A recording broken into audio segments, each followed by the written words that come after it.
Before we get started with tonight's show, I gotta thank the awesome super chatters from last week's episode. Starting with Deleted Scenes. Head on over to his channel, guys. You're gonna find some really fun shorts discussing all things movies, TV, streaming.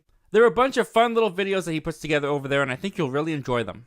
Next up, we've got Enamored Movie Reviews. This channel is really cool because you don't get just one perspective. You get a bunch of different perspectives as many different people come in and out of these videos to review the new movies that are in theaters. Check them out for some fun discussions, some fun videos, and just overall some really good content talking about movies. And finally, Movie Time Minute, which is not just an awesome super chatter of last week's episode, but is also one of our amazing channel members here on the channel. Check out DJ over there for all the latest movie reviews, all the latest movie news, and some very fun and personable videos. He's a great guy with some great content. Go give him some love and support. Go give all these guys some love and support. All their links can be found in the description below. And again, guys, thank you so much for all the love and support towards our channel. It goes a long way and it means a lot to me. Thank you.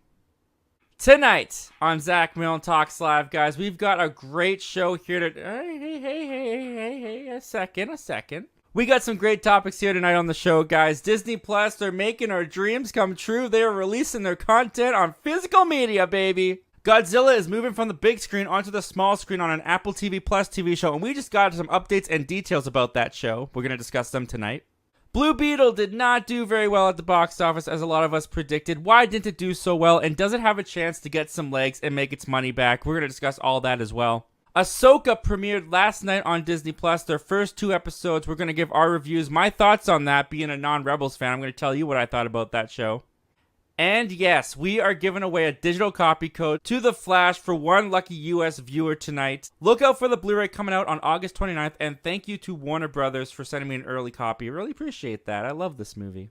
All that and more, guys, because I'm not alone. We've got Zach Attacks Reviews coming to join me on tonight's show. Gonna be a fun time. Gonna be a really great time talking with you guys. I'm here, you're here. I'm pretty sure Zach's here. So let's just get started with the show.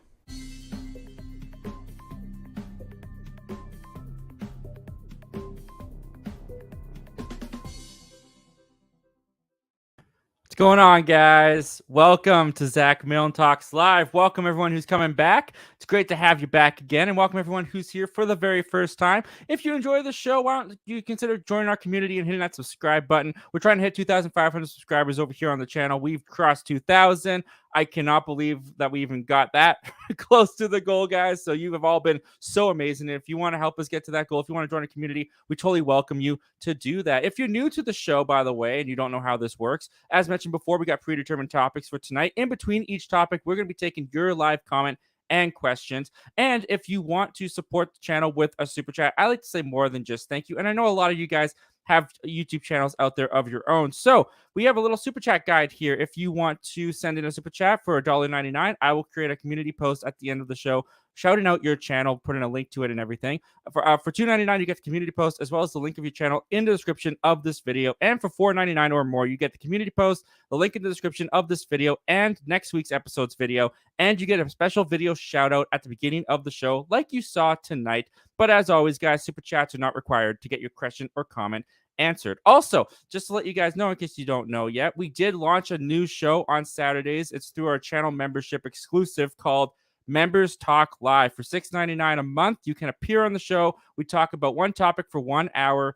It's a lot of fun. We've already done 3 episodes. You guys can check them out on the channel now. I got a playlist to them, and all the information to become a channel member is in the description below if you want to check that out. And as mentioned, also, guys, we are giving away a digital copy code to The Flash. This is only US only, unfortunately. I didn't make the rules, so don't get mad at me. Don't shoot the messenger.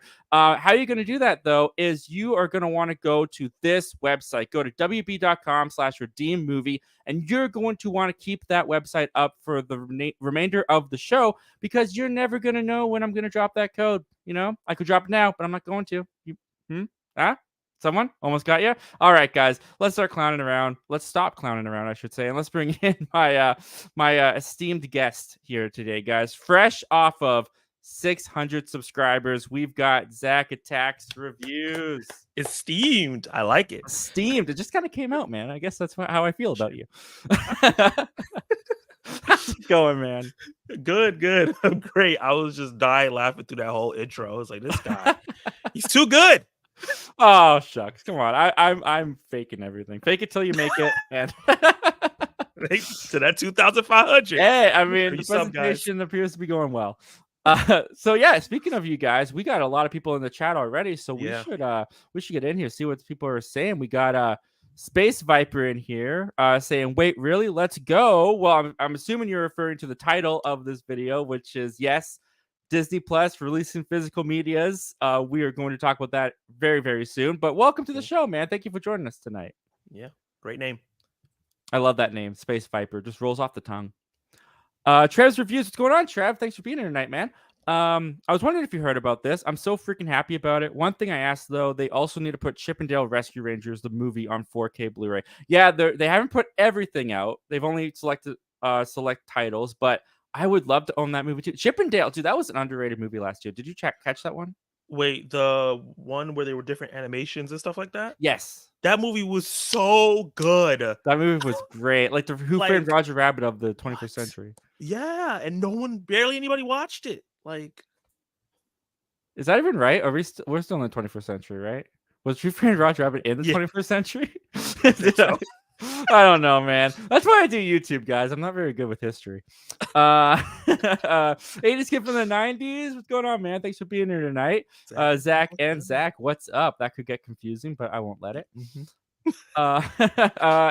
80s kid from the 90s goes on to say, Ahsoka is the best Star Wars I've seen in years. I haven't been this excited about Star Wars in years. I love the show. It's my number one favorite. Shin Hati is scarier than Maul. Marok is very cool too.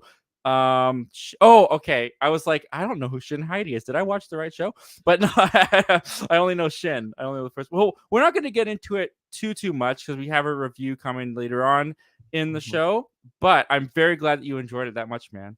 Yeah.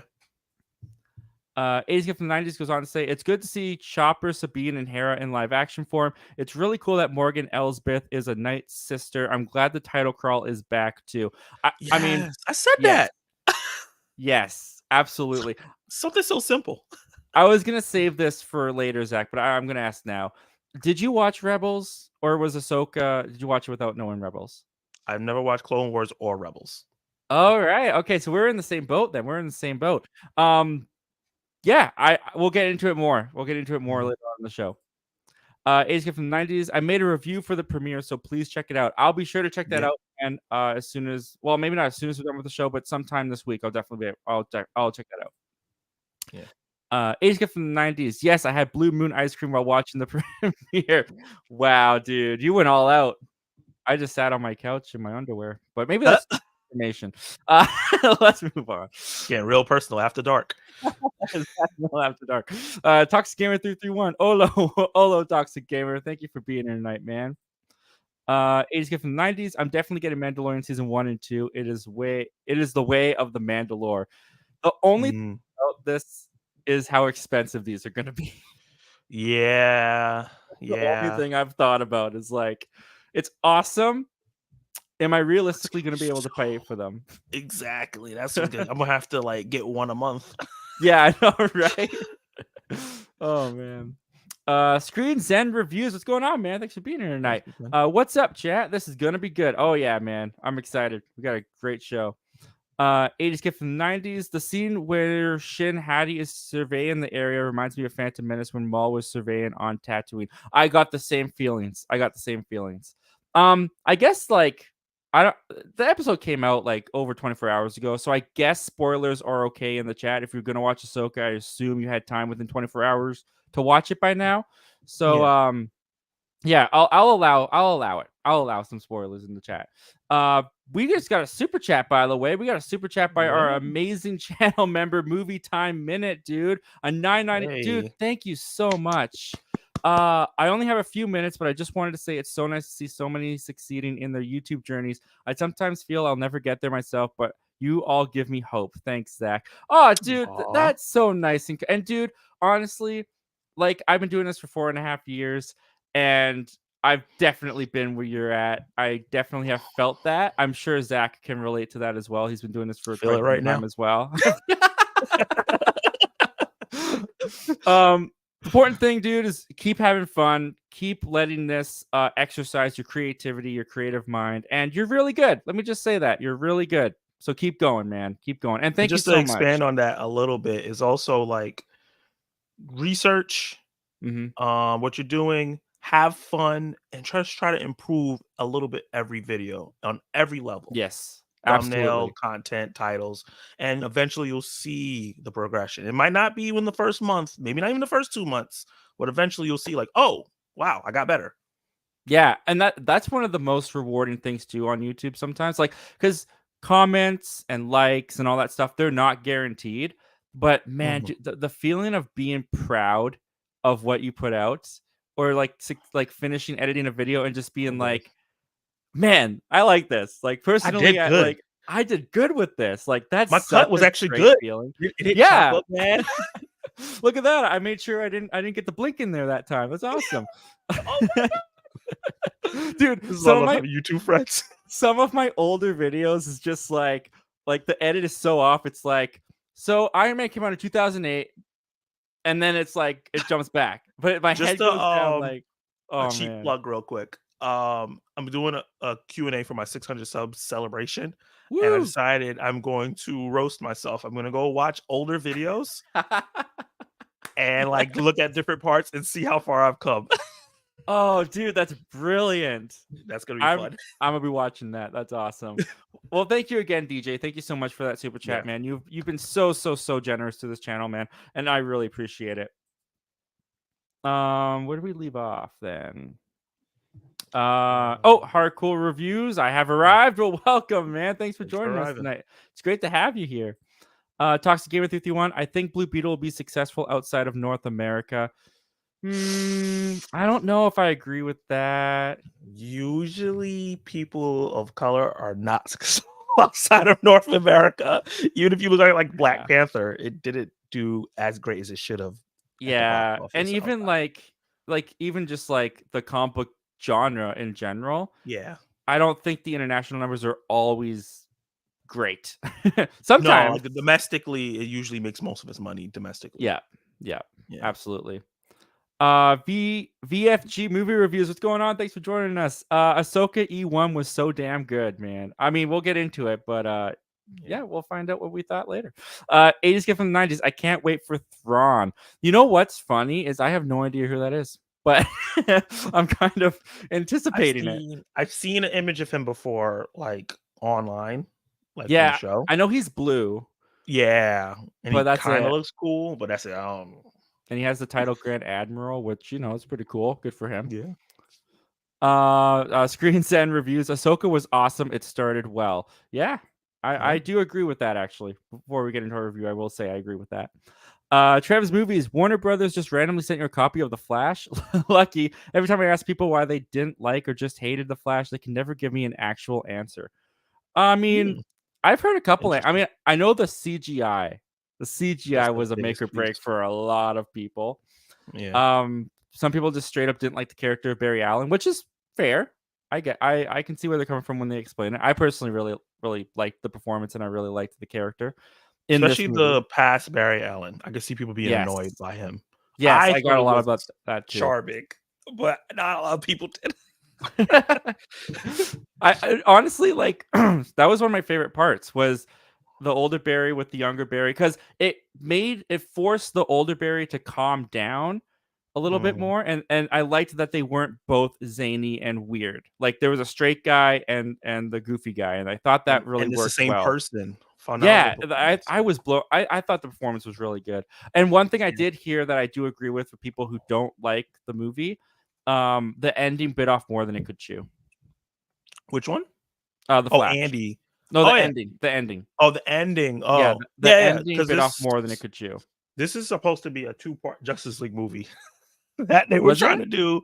Yeah, yeah. Like I'm saying, in terms of the story and the scope, this Flashpoint and what they were doing should have been like Infinity War Endgame. You know what I mean? Like that's the scope of the story they were trying to tell. And they crammed it in like 2 hours, and it was like you're saying, it was too much for it to do. It bit off more than can chew. Yeah. I mean, there's rumors that they had like Henry Cavill Superman Yeah. and more of Ben Affleck's Batman in there. So maybe they Hmm. were trying to go for a more epic story before everything got And then flipped on its James head Gunn and cut it because he's yep. just like, I don't want you Nope, don't guys want it. going restore Snyder first and none of that. Gal Gadot, you're cool, but no Henry Cavill. Can't have that. Yep. Uh, That kind of makes me feel like she is coming back. I Now know, that you right? put it out. Movie Time Minute again, our beloved channel member on here, man. Hi everyone, and Zach, you continue to crush it. Well, thank you very much, man. I appreciate that very much. Facts. Toxic Gamer 331, you felt like the genie from Disney. Think fast for a second, Zach M. You felt like the genie from Disney. Think fast for a sec. Oh, wait, I'm not quite sure what I'm. I'm not quite sure. I'm not Me quite sure what neither. that. Do you know? Did I pull off the genie vibes? Was I talking really fast? Maybe was that what it was? I don't know. I don't know. But you know what? The genie from Aladdin is awesome, so I will take it.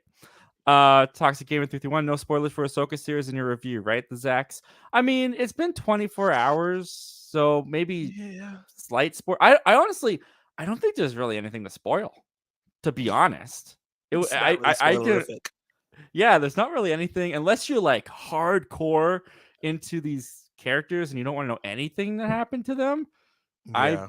I don't think it was very spoiler filled. Trav's movie, Zach and Zach, it's like Pete and Pete. Is he referring to that old Nickelodeon show? I think so. I've seen like one rerun of that. That's such a deep cut.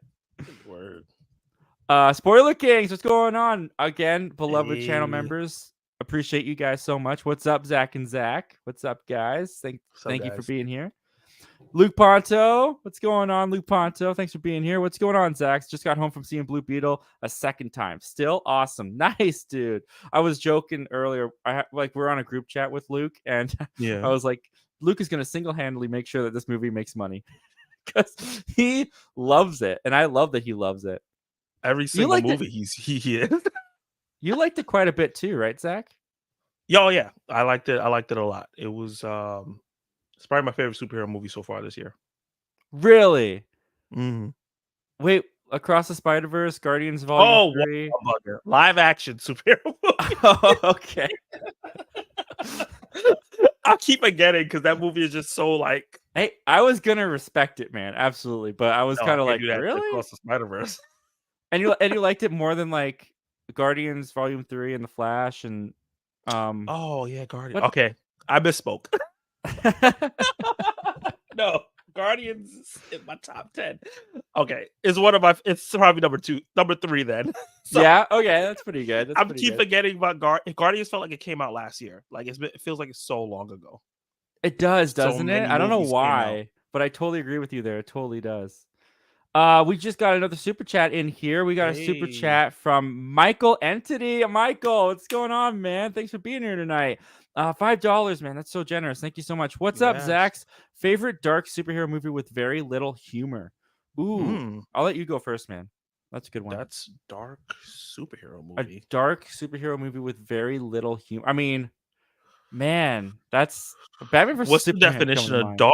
That's the thing. It's like, yeah, I mean, the content's dark, the cinematography is dark. Because I mean, Fantastic Four, Josh Tranks. That's a pretty dark movie. It's hard to see some things. Sometimes. You can't see nothing when they're on that planet. If we're talking about dark content, it's gonna be Batman versus Superman, the Ultimate Edition. Out of the 3 Zack Snyder's DC films, the actual content, other than just the cinematography, is actually dark. What they're talking about, what's happening. Other than that, it will be the Batman as well. Oh, you know what? I'm gonna go with the Batman. That's a really good one. I'm gonna go with the Batman. As soon as you said that, I was like, that is it. Absolutely. That's a great question, man. Thank you for asking that question, dude. Appreciate you being here and appreciate the super chat, man. That's awesome. Yeah. Let's see here. We'll take a couple more and then we'll get into topic number 1. We got the Jay Shreyway in here. What's going on, Jay Shreyway? The main one I need is Mando season 2. Best Star Wars content ever, in my opinion. Wow. Yeah, Mandalorian season 2. I think Mandalorian season 2 still has my favorite premiere episode of all the Star Wars seasons. That episode was so good, in my opinion. I liked it so much. Spoiler Kings. Shin was badass, just toying with Sabine. Yeah. I'm not gonna. I didn't like Sabine very much. We'll get into it a little bit more, Oof. but I don't know if she's like a fan favorite in Rebels or something. But Yeah, there was she is. something about the character and the performance that I just wasn't really into. I want to talk to you about that. All right, we will talk about that. Yeah. Trev's movies. As far as I know, right now, WandaVision and Loki are the only ones on Steelbook. I think they're all on Steelbook, but they're only on Steelbook in 4K. There's no bundles. So if you want just a standard Blu-ray, it's going to be a standard Blu-ray with a slip. Okay. I think that's what I read. Some guys movie reviews. What's going on, dude? Sadly, I'm so over Star Wars. I will not be watching Ahsoka. Ooh, man. I mean, what did it to you? yeah, Was it that's what I want to Obi-Wan? know. Was Was it Book of Boba Fett? Mandalorian season 2.5? The fact that we can like name them is kind of sad. Because that's where I was just like, I'm watching this out of obligation, not because I want to. At this Yeah, point. I think Book of Boba Fett was the one I did that with. I felt like I was watching that out of obligation, and I started that with Andor, but then I ended up loving Andor. Andor, slow as hell, but it's so good. It is. It's a slow burn, but ooh, does that burn feel good? Well, thank you for being here tonight, man. We're very happy to have you here. 80s Kid from the 90s said, anyone enjoys Sabine's music? I don't know her music specifically, but I will say I thought the score was very good. And I'm not usually someone who can pick out a score. I'm not usually someone who like tunes into that during movies and TV. Yeah. I tuned into it with Ahsoka. I thought the score was really good. Yeah. All right. And with that, we will move on. We're going to talk about topic number 1 now. We'll move on to topic number 1. And it is a glorious day. It is a magnificent hallelujah. The skies have opened, clouds parted. We have been heard. Prayers have been answered. It is great. Am I over exaggerating this? I don't think so. I think this is freaking fantastic. Especially as a lot of us are physical media collectors. You're a physical media collector, right, Zach? Yep. Now that I got a new job, I can buy steelbooks again. Woo! Yeah. All right. Perfect timing too, because for a very, very, very long time, it looked like Disney Plus was going to be exclusively on Disney Plus. If it was made for Disney Plus, that's where it stays. Your Marvel collection on your shelf. Boo-hoo. No WandaVision, no Loki, no Miss Marvel, no Moon Knight. Incomplete. That is where they stay. You're just going to go crazy looking at that shelf. Well, that looks to be changing because this beautiful past week, they announced some titles for Disney Plus. Head into Blu-ray, baby. Head into 4K. Head into Blu-ray. Let's get it. This is variety. The Mandalorian, WandaVision, and Loki will arrive on Blu-ray and 4K UHD later this year, marking the first Disney Plus original series to get a physical release. The first season of Loki will become available on September 26th and WandaVision on November 28th, which is interesting because WandaVision came first, but, you know, whatever. And the first 2 seasons of Mandalorian on December 12th. The physical releases will come with both a collector's edition 4K UHD and Blu-ray disc encased in Lux Steelbook packaging with collectible concept art cards and brand new box art designed by artist Attila Zarka. I'm sorry if I totally butchered that, which I totally did. The physical editions will also feature never-before-seen special features. Loki is the only title whose special features have been announced, which includes design in the TVA with production designer Kazra Farhani and Tom Hiddleston, and contains a look at Season 2. The Miss Minutes TVA orientation video, deleted scenes, a gag reel, and the Assembled documentary, which I'm very excited about because I love those Assembled documentaries on Disney+. Loki, which was the 3rd Marvel Studios Disney Plus series after WandaVision and Falcon and Winter Soldier, stars Hiddleston as the God of Mischief. We all know what happens in the show. So this is very exciting, but not just the Disney Plus shows, not just Mandalorian, not just WandaVision, not just Loki. It was announced, I don't know if it was officially announced on Twitter, but this is where I saw it. The director of Prey, guys. We're getting it. Prey is coming. Prey is coming to physical media. This is the most exciting one. Oh, dude, I'm so... Look at that. Like, look at that steelbook. So good. What I love the most about these steelbooks, because we got some more shots of steelbooks here. Like, oh, man, dude. Looks so good. Like, look like at they could have cheaped out and made it look so basic, like a lot of steel books I have, and Yeah, this looked so great. that's what I'm so happy about and so excited about is like they actually put time and effort into these to make them look great. They got the artwork on the inside as well behind the Mhm. discs. I think I don't have a problem with any of these, to be honest. Like they all look so good. Which is your Um favorite? I like the my favorite, man. I think Prey. Yeah? I think Prey might be my favorite. I like the consistent theme that they went with having like a big image and then a smaller image in the middle. And I Yeah. think that's really cool. I think WandaVision is really cool too. I love the Yeah. WandaVision. I think my least favorite might be Loki, just because I don't know Mhm. the image they chose for the middle kind of looks like they're entering Loki's body, and I don't like that. Uh, You have, like, a fear of something entering your body, is that what it is? yeah, well, Mandalorian's coming out of his body, so that one's not much better, but at least it's exiting, not entering. Uh, New fear activated. yep, exactly, man. Which one's your favorite? Which one's your I favorite think of the those ones? WandaVision. Also, Yeah, I'm a little biased because I think that's the best MCU Disney. I think that was the best Disney Plus show. yeah, So I'm a little biased, but it's just it looks so it encapsulates the show.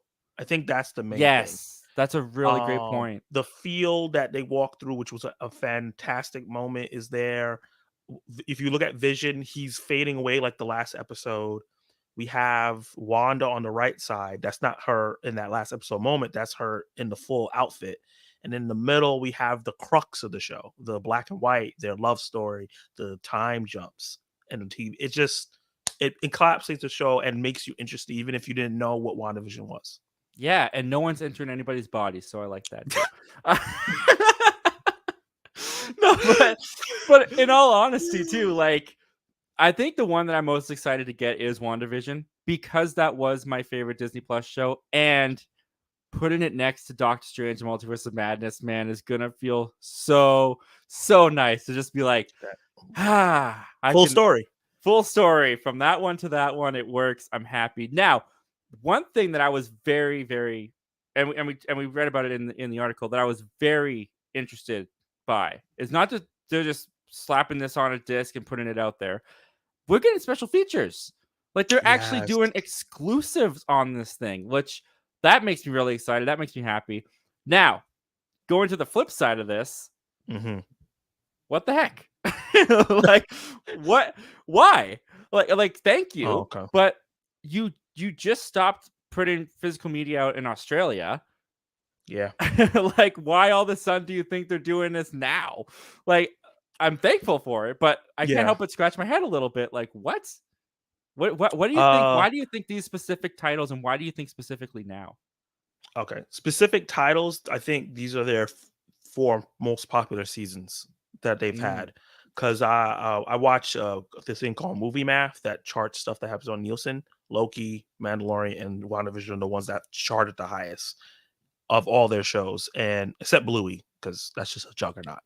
But I don't know but what that live is. action shows that for adults, these are the 4 highest charting, and they don't even chart that high. Like, we love WandaVision, we love Loki, but comparative to other shows, they're usually like in the middle of the pack. So I think that they want to put that out there, like, oh, these are our best shows that people are interested in. Um, and also I think that people probably are not watching them as much. So this is the time. Mm, This is the yeah. time that it's wind down. Specifically for Loki, season 2 is about to come out. Here's season 1 physically. Now watch it, all you people that don't have Disney Plus and fall in love with it now that you will subscribe, and now you have to watch season 2. Right.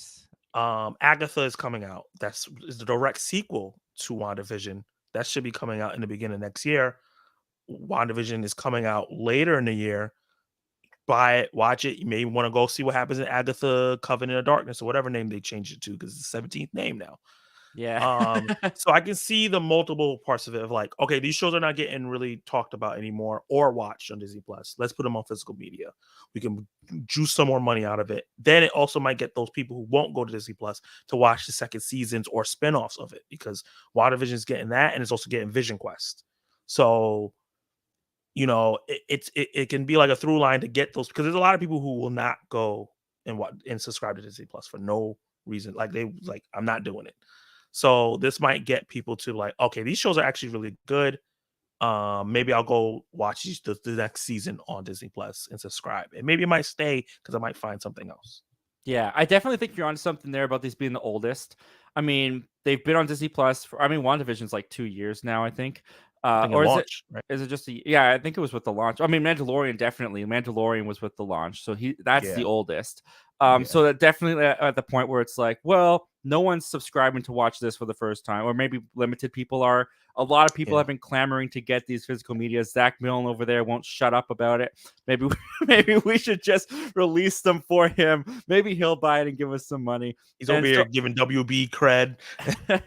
yeah, I know, right? But like, yeah, they're probably hoping to get the fans, the hardcore fans, the collectibles to definitely buy this, get some money from that, because this will generate them some revenue.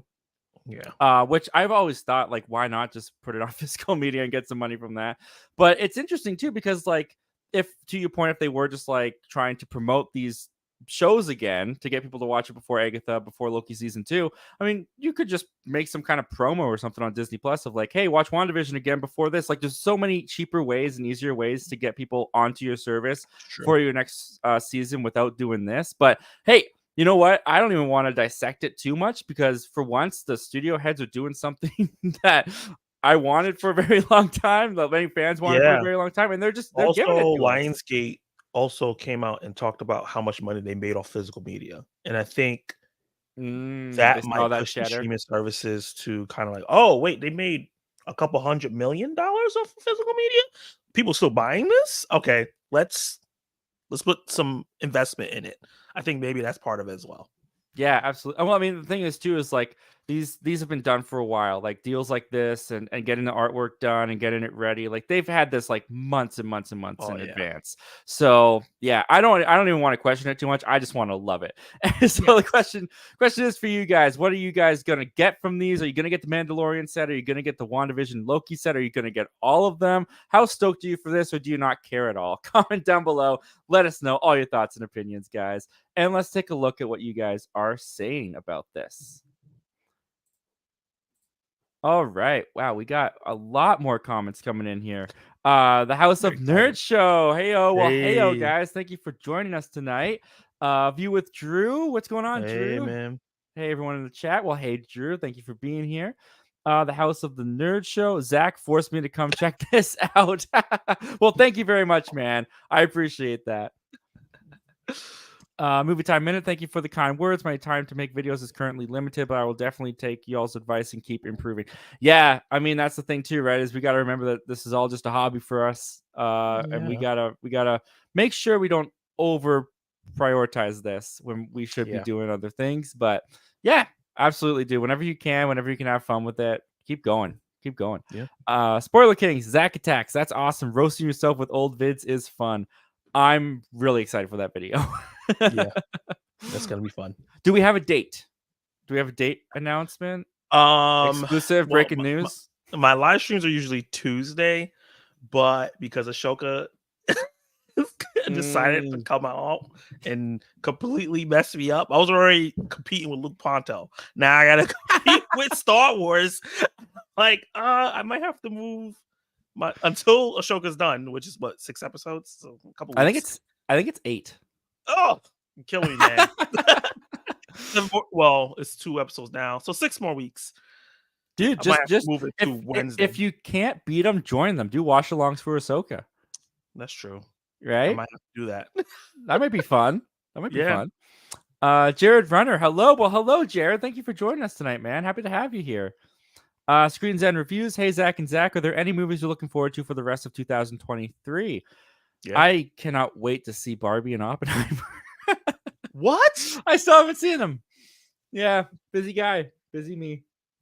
I think I'm logging out, guys. This was nice. No, I'm messing around. I mean, Barbie comes out September 5th, I think, for a rental. Yeah. So I'll watch it then, and Oppenheimer soon. But I mean, other than that, I am looking forward to the Marvels. Mm-hmm. I have a ticket for a movie I've been looking for a while. It's another raunchy summer comedy. It's called The Bottoms. It comes out wide next week. It's about a bunch of girls in high school who are lesbians, and they start a fight club so they can hit on girls. Sounds insane. And in more ways than one, or literally? More ways than one. So we've been getting a lot of raunchy comedies that we haven't gotten in movies in a long time, and this is just another one, and I want to support every one of them. So I'm excited for that. I'm excited for The Creator. I don't know if you saw the trailer for that movie. I did see that. I forget that that's coming out. When is that? October? September. Oh, okay. It's soon. Yeah, Dune Part 2, if that still stays in 2023, that might move. I think it's gonna stay. I think it's You gonna think it's gonna stay. stay? Yeah. And I'm kind of excited for Aquaman. Yeah, I really like the first one, and I think Jason Momoa is a better actor now than he was when he did the first one. So I think he might probably be able to pull off something great. It might not make any money, but let's be honest though. He doesn't have to be a great actor to be fun in that movie. No. I'm just saying, like, he was really fun in the movie, but the serious moments was just like, oof. But That's gotten fair. so much better as an actor. So I'm like, okay, it'll be better overall. I mean, he's played Dante in Fast 10 now. Like, he's totally got the chops. He was to pull amazing off. in that. I loved him in it. It was so great. Yeah, the assignment. 80s kid from the 90s. Sabine Wen. I said Sabine Wen. Where is she? I think that's a quote from the show. Probably I think a Rebels. I don't know. I feel like I recall Ahsoka saying that in the show last night. I don't know. Spoiler Kings. 80s give all the music for the show was good. Even the transitions felt like old school Star Wars. There was a lot of like mix of classic music with new score. Yeah. Oh, I love seeing the wipes again. Anyways, we'll talk about it a little bit more. Chillmonger, what's going on, man? Thanks for joining us tonight. The classic opening crawl was a good touch. I felt so at home when that crawl came up. I was so happy. I felt touched. Ahsoka touched me. That's your quote. Toxic Gamer 331. The Zachs, what are your least favorite Scream reveals you don't think worked? I love having you on because it's just the Zachs and it's so easy. Dang, man. Scream reveals? You talking about Scream the franchise? Yeah, Scream the franchise. I don't like 2 or 3, to be honest. I don't really like any of the reveals aside from Billy and Stu, honestly. I think Billy's mom in 2 is kind of stupid. The lost brother in 3 is like, what is this? Soap opera madness. And I just don't think Emma Roberts pulled it off in 4. I just could not get, like, I was like, what? Really? It seemed a little far-fetched for me. And then 5 was okay, and then 6 was fine too. None of the reveals have been as good as the first one to me, honestly. Yeah, 5 was like you could see it from like a mile. Like not the girl, but the boyfriend is like they kept telling you. They did. Yeah, they kind of did. Tim. I think maybe as much as I love 6, because I like 6 a lot. The 6 reveal was not great. Yeah, I just slowed the movie down. It got really weird. I don't know. It became a little bit predictable to me about halfway through the movie. Oh yeah. I didn't expect the daughter because I was like, oh, she's dead. But yeah. Okay, you know what? It's been long enough, so I'm gonna say a spoiler for. I mean, we've kind of already spoiled it, but Scream 6 in Gale's attack scene. By the time the movie was over, that scene to me, like when I watched it in the movie, I enjoyed it. After the movie was over, I was like, wow, that scene was stupid. Because if you look at who the people were in Ghostface, the only person that could have been there doing that stuff was the girl, the young college girl, and she threw a gigantic muscled man through the wall, and all of a sudden I was like, wait a minute, her? No. Why couldn't it have been the brother? Because the brother was with them when they got the phone call with Gale, I believe. Oh. I believe that they show the brother is not there. And then the cop shows up, I believe. I may have to go back and watch, but I remember it being the girl, and I remember it being very much like, no, that pulled me out of the movie. Yeah, the fact that it was the girl at all. Yeah, I know, so tiny. And that's the thing, is the height consistency didn't work either.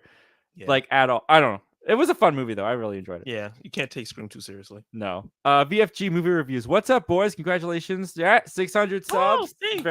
I appreciate that. Very proud of you, man. That's awesome. We got Preston Reviews in here. What's going on, Preston? Yo, what is up, boys? What's up, Preston? Honored to have you here, man. Thanks for being here. Hope I think you said you were starting school, so I hope that's going well for you, man. Yeah. In the front row. Well, thanks for joining us tonight. Thanks for being here. Dropping in to say hi because I saw Zach on the right was on live, and he's with another Zach on the left, who I didn't realize I was sub to. But I'm so here. Here we go. Wait, awesome, which man. right and which left? I know, right? We'll never know. We'll never know. We'll never know. Thank you for But he being subbed to both of us. our subscribers, man. Thank you for being here, man. We really appreciate you. Preston Reviews. I watched Breakfast Club today, 9.5 out of 10, and I watched Ocean's 13, 7 out of 10. I love Breakfast Club. I've never seen Ocean's 13. I've only seen Ocean's 11. I think I've only. Which one? The one with the girls? That was the Ocean's 8. I think that they redid. That's the only one. Yeah, I think they were supposed to do like another trilogy with that, and that didn't end up going anywhere. Yeah, it was a good movie, but it's just not good enough. Enviro Earth 2, what's going on? Thanks for joining us again, man. This guy comes all the way from the UK, I found out today. Oh, wow. So, dude, thank you for joining us all the way from the UK. That blows my mind that someone is watching me from the UK right now, dude. I appreciate that. Accident was like someone like 3% of my viewers are from France. I'm like, what? How did you find me? Isn't that crazy when you go in your analytics and it's like, what? Norwegian? What? Hey, Zach, nice to see you again. Well, nice to see you too, man. Happy to have you here. Thanks for joining us. Talks Gamer 331. There's a game called Disney Think Fast, which the genie's like a TV host, and it's a multiplayer Disney trivia game. Okay. I'm sorry. I've never heard of that game. I'm not familiar with it. Trev's movies. Zach, what's the worst movie both of you have seen this year so far? The worst movie I've seen this year so far. I'm still gonna go with Peter Pan and Wendy. Oof, still haven't watched that. Wasn't a fan of that at all. And I've avoided a lot of bad movies this year, to be honest. I just don't want to waste my time on it if I don't have to. But Exactly. yeah, Peter Pan and Wendy, and yeah, I'll just stick at that right now. What about you? Is it Hypnotic? I've probably said the name of this movie like 4 times on your channel already. For some reason it keeps coming up, but Mega Lightning. Terrible movie. Right. I still gotta watch that. It sounds awesome. Serial Killer Lightning. Serial Killer. Man, dude, I gotta watch that. I really the same people who did Winnie the Pooh Blood and Honey. Is it really? Yes. And it has the same actors and same set. Oh man, the intrigue keeps growing. Enviro Earth 2, rank your top 3 superhero TV shows. Ooh, top 3 right off the bat. That's tricky. Man, I don't know if I've watched that many superhero TV shows that I mean, I'll put The Flash in there on the CW. I mean, yeah, it fell off the rails for me, but I can't deny that I really enjoyed that show for a very long time. So I'll put that in there. Man, I'll probably end up putting WandaVision in there as well. I really enjoyed WandaVision just off the top of my head. Man, and then last one, I think I will go the 90s Spider-Man just because I'm gonna throw it back. Throw it back. 90s cartoon Spider-Man. I'm not gonna put them in order, but Agent of Shield. Phenomenal show. A lot of people didn't give it a shit. Well, it went for 8 seasons, so people watched it. Smallville. Without Smallville, there will be no Arrowverse at all. So I'm gonna definitely go with that. I could always watch that. And lastly, I don't want to forget anything. But lastly, I'll just go with Daredevil, man. The Netflix Daredevil show was so good. And without that show, we probably wouldn't have Arrow. So nice, man. Yeah, see, I haven't watched that, so I can't say. I was gonna watch it until they like said that there was gonna be a Daredevil show on Disney Plus. So I kind of want to do like what I did with Ahsoka. Like I just want to see how it plays for those who haven't watched the Daredevil Netflix show and see if I'll be lost or not. And then maybe I'll go back. I think they're gonna soft reboot it for MCU, so I don't think you're gonna be lost at all. Yeah, I hope so because I really liked Daredevil in the She-Hulk appearance. I thought it was really good.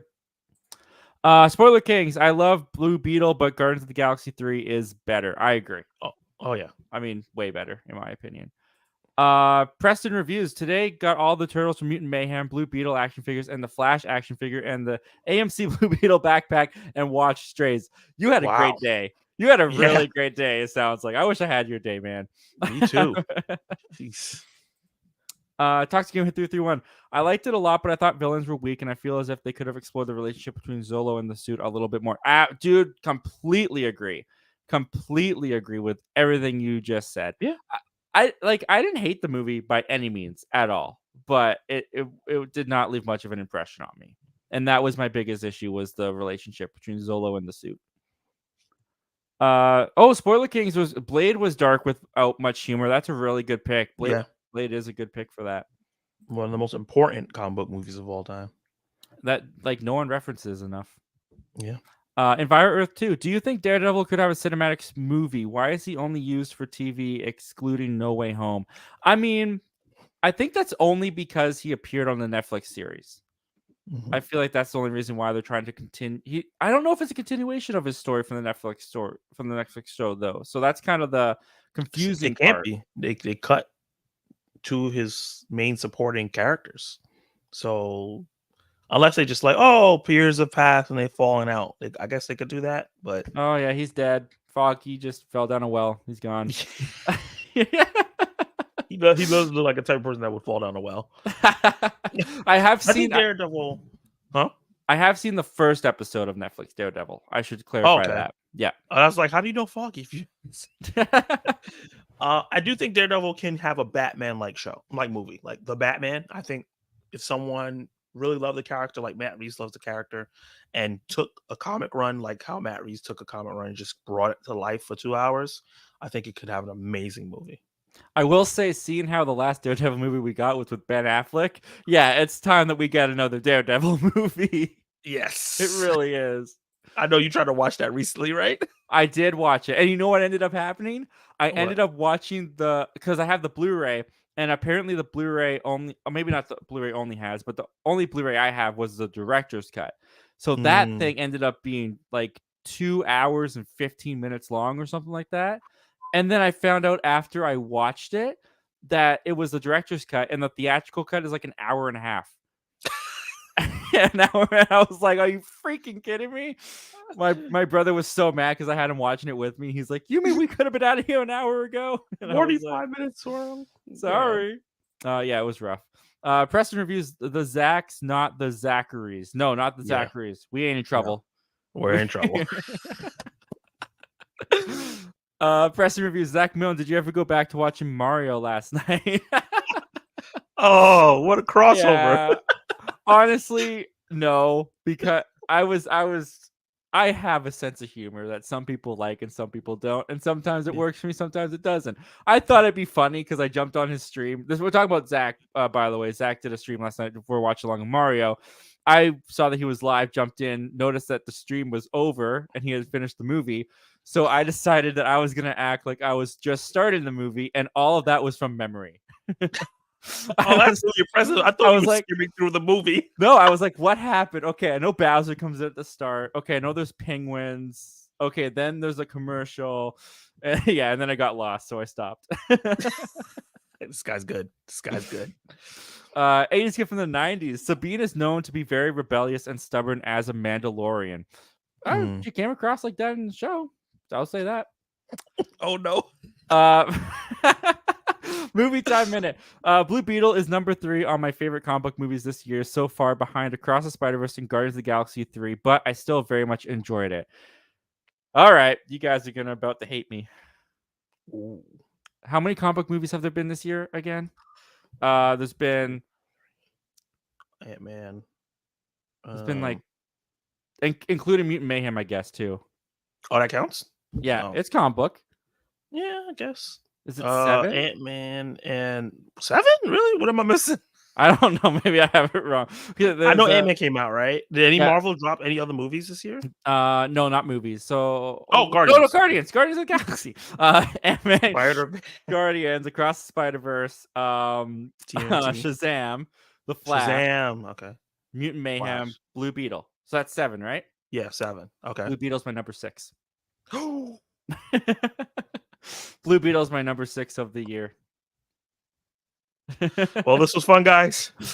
Good night. No, I'm joking. I know, right? Everyone's just like, oh, bouncing out. Enviro Earth 2. He won't answer any more questions. No, I will. You just gotta catch up. I know, right? I know, right? Press and reviews. I'm waiting for Black Friday. Then my bank account goes bye-bye. Yeah, that's a big day for all of us. Age gift from the 90s. Light and Magic, Ahsoka, and Andor will be great on Blu. Oh, dude, I would love to get Light and Magic on Blu-ray. What's that? That is the documentary about Industrial Light and Magic, the Lucasfilm visual effects company. It's the story of their uprising and all the works that they did in movies and the advancements and innovations. You gotta watch it. It is so good. It's a series. I believe it's 6 episodes long, and they cover like from their beginning. Like they actually go to the start of these visual effects creators and like show their like home movies when they were kids, and you get to know them a little bit more personally. Shows them in Star Wars, shows them advance all the way up to like Jurassic Park, and then it cuts to like today and what they're doing in the industry today. And it's so great for any film fan that like loves behind the scenes stuff like that. Like I cannot recommend it highly enough. I loved it. Wow. Trev's movies. Zach, I just got done editing my commentary for One Piece film Red, which luckily only took 3 days to edit. I also shot one for Derek Savage's Cool Cat Creator. 420 awards. You two got any bad? Is there a continuation? Doesn't look like it. You got John any Campea bad right now? You got any? I don't see anything continuing. I'm not sure what you were asking, but I will say that's very cool of you to be doing a commentary because those take a lot of time. Believe me, I know. So props to you, man, for doing that. Have you seen that with T? What's going on, man? Thanks for joining us tonight. Good evening, gentlemen. Well, good evening to you as well. Enviro Earth 2, does anyone on the chat know if the Marvel Netflix series are on Blu-ray? I don't think so. Yeah, they are. I know I've seen them in Target before. Really? I've never seen them on Blu-ray. Guess Canadians didn't get it. Yeah, I guess they just hate Canada. Yeah, season 1 and 2 are. I don't know if season 3 is. You can get it on Amazon.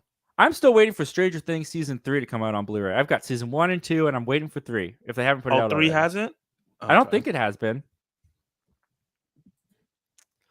Spoiler Kings on Blu-ray. Okay.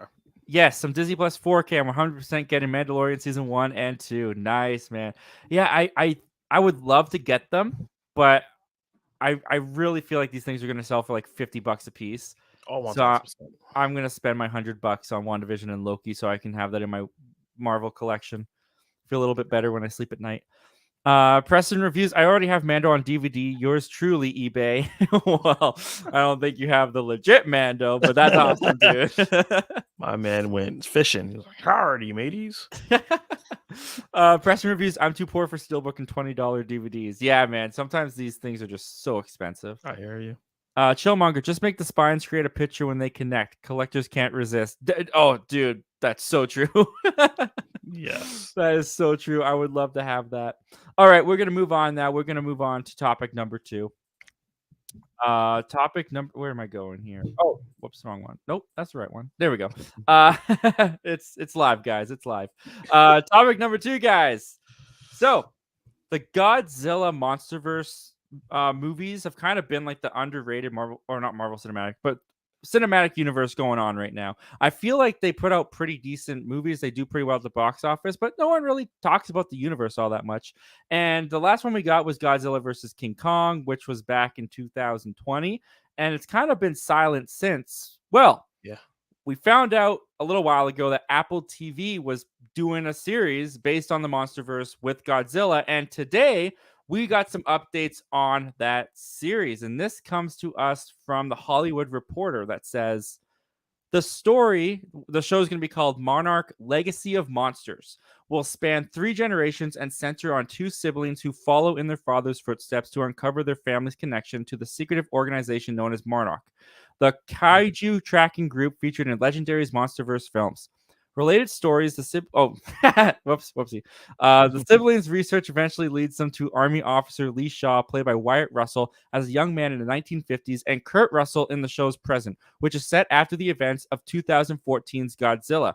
Monarch Mhm. is threatened by what Shaw knows, and the show's description reads, and the legacy of the monsters will reveal buried secrets and the ways that epic earth-shattering events can reverberate through our lives. So, Damn big words. those are big words. I'm glad I got through 70% of them. But anyway, so that is our description for this show. And with that, we also got some photos of Riot Russell as well as Kurt Russell. Not Twins. very exciting photos, but they're going to be playing the Yeah. same character from different timelines. I think that's brilliant. I love Yeah. that. They already have like the genes to look like each other. So very, very good casting over there, guys. But Yeah. what do you think of this, Zach? What have you been feeling about the MonsterVerse movies in general, and how are you feeling about them going to TV with this show? So I'm gonna admit I've only seen one of the movies so Okay. far, and for whatever reason, I saw the 2014 Godzilla film, which I really liked. I saw it on my Perfect. birthday, dragged my friends. They hated it, but I enjoyed it. They're like, "Where's Godzilla?" I'm like, "That's not the point." I um, honestly I liked that. Like I know that Me that's kind too. of like the controversy of that movie. I liked how hidden he was. I thought it was really really unique. Yeah, that's like the classic. Like I love kaiju films, and I've watched them growing up. My brother put me onto them, Shin Godzilla, and like just the older ones where they were look like toys. And the whole thing Yeah, was like in the you rubber build suits. up to that reveal. Yeah, and for them to do it in a modern take with Elizabeth Olsen and Aaron Taylor Johnson playing, what was it, their husband and wife after they just played siblings. I thought that was Oh, dude, that's hilarious. so weird. That was so weird.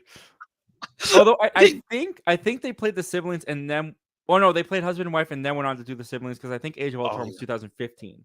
oh yeah. So But it's just I so saw Age funny. of Ultron first, so I Yeah, did me have too. that experience. And then I was just like, yeah, I really like this movie. And then like I saw the trailers for the new ones, and I was like, oh, they're going away from that because people didn't like being hidden, so now they're gonna go full kaiju on the screen all the time. Oh yeah, But you see them all the time now. there's no hiding. But I've heard good things about the movies. I heard they're super dumb fun, but not like Fast and Furious dumb. But this show, just the description you just read so eloquently, Thank you. sounds amazing. Honestly, just the fact that they hired the Russells to play the same character, I think that just shows that these people have like a vision. And I'm really excited to follow because they focus so much on the humans in the movies, which they probably shouldn't. But in a show, showing the effects of these dinosaurs, these kaiju's on the humans, and showing an organization trying to fight them, and just from that perspective, can maybe relieve the next couple movies of doing that. And that's what really excites me. Yeah, and to that point too, it's interesting that they say that this will be taking place after the 2014 film Hmm. because there's been a lot more movies since then. So Yeah. it's kind of like an in-betweener to see what kind of because I do find that sometimes the continuity isn't fully explained in the Mm, MonsterVerse with yeah. the Godzilla movies up to Godzilla versus King Kong. So getting the ground level heroes, getting the ground level people on this, and the thing about Apple TV Plus too, the fact that this is going to Apple TV, their content, their quality, I should say, is so good. Like I don't have Apple TV Plus anymore, unfortunately. I Mm, do plan to get the subscription back, but when I did have it, like everything I watched, I really enjoyed, and I thought the production value on everything was really great. And consistently.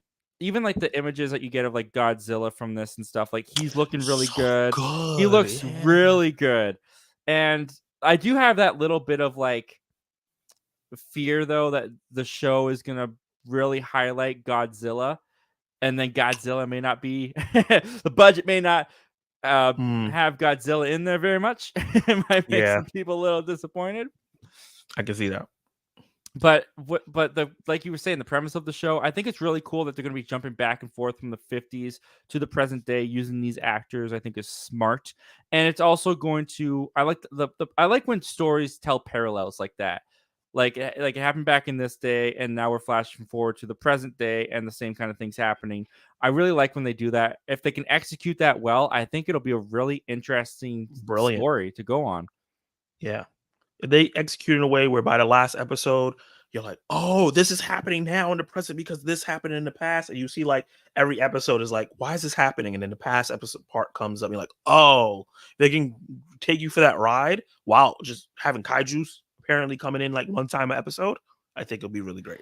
Yeah, absolutely. And I think like too is like it doesn't just have to be Godzilla. Like they've established other kaiju in this universe, right? They can do maybe down the line, maybe in like season 2 or 3, they can bring in like a Kong episode or something Yeah, like that. And I think there's so many possibilities with a show like this with the budget and the quality that the service is willing to give it.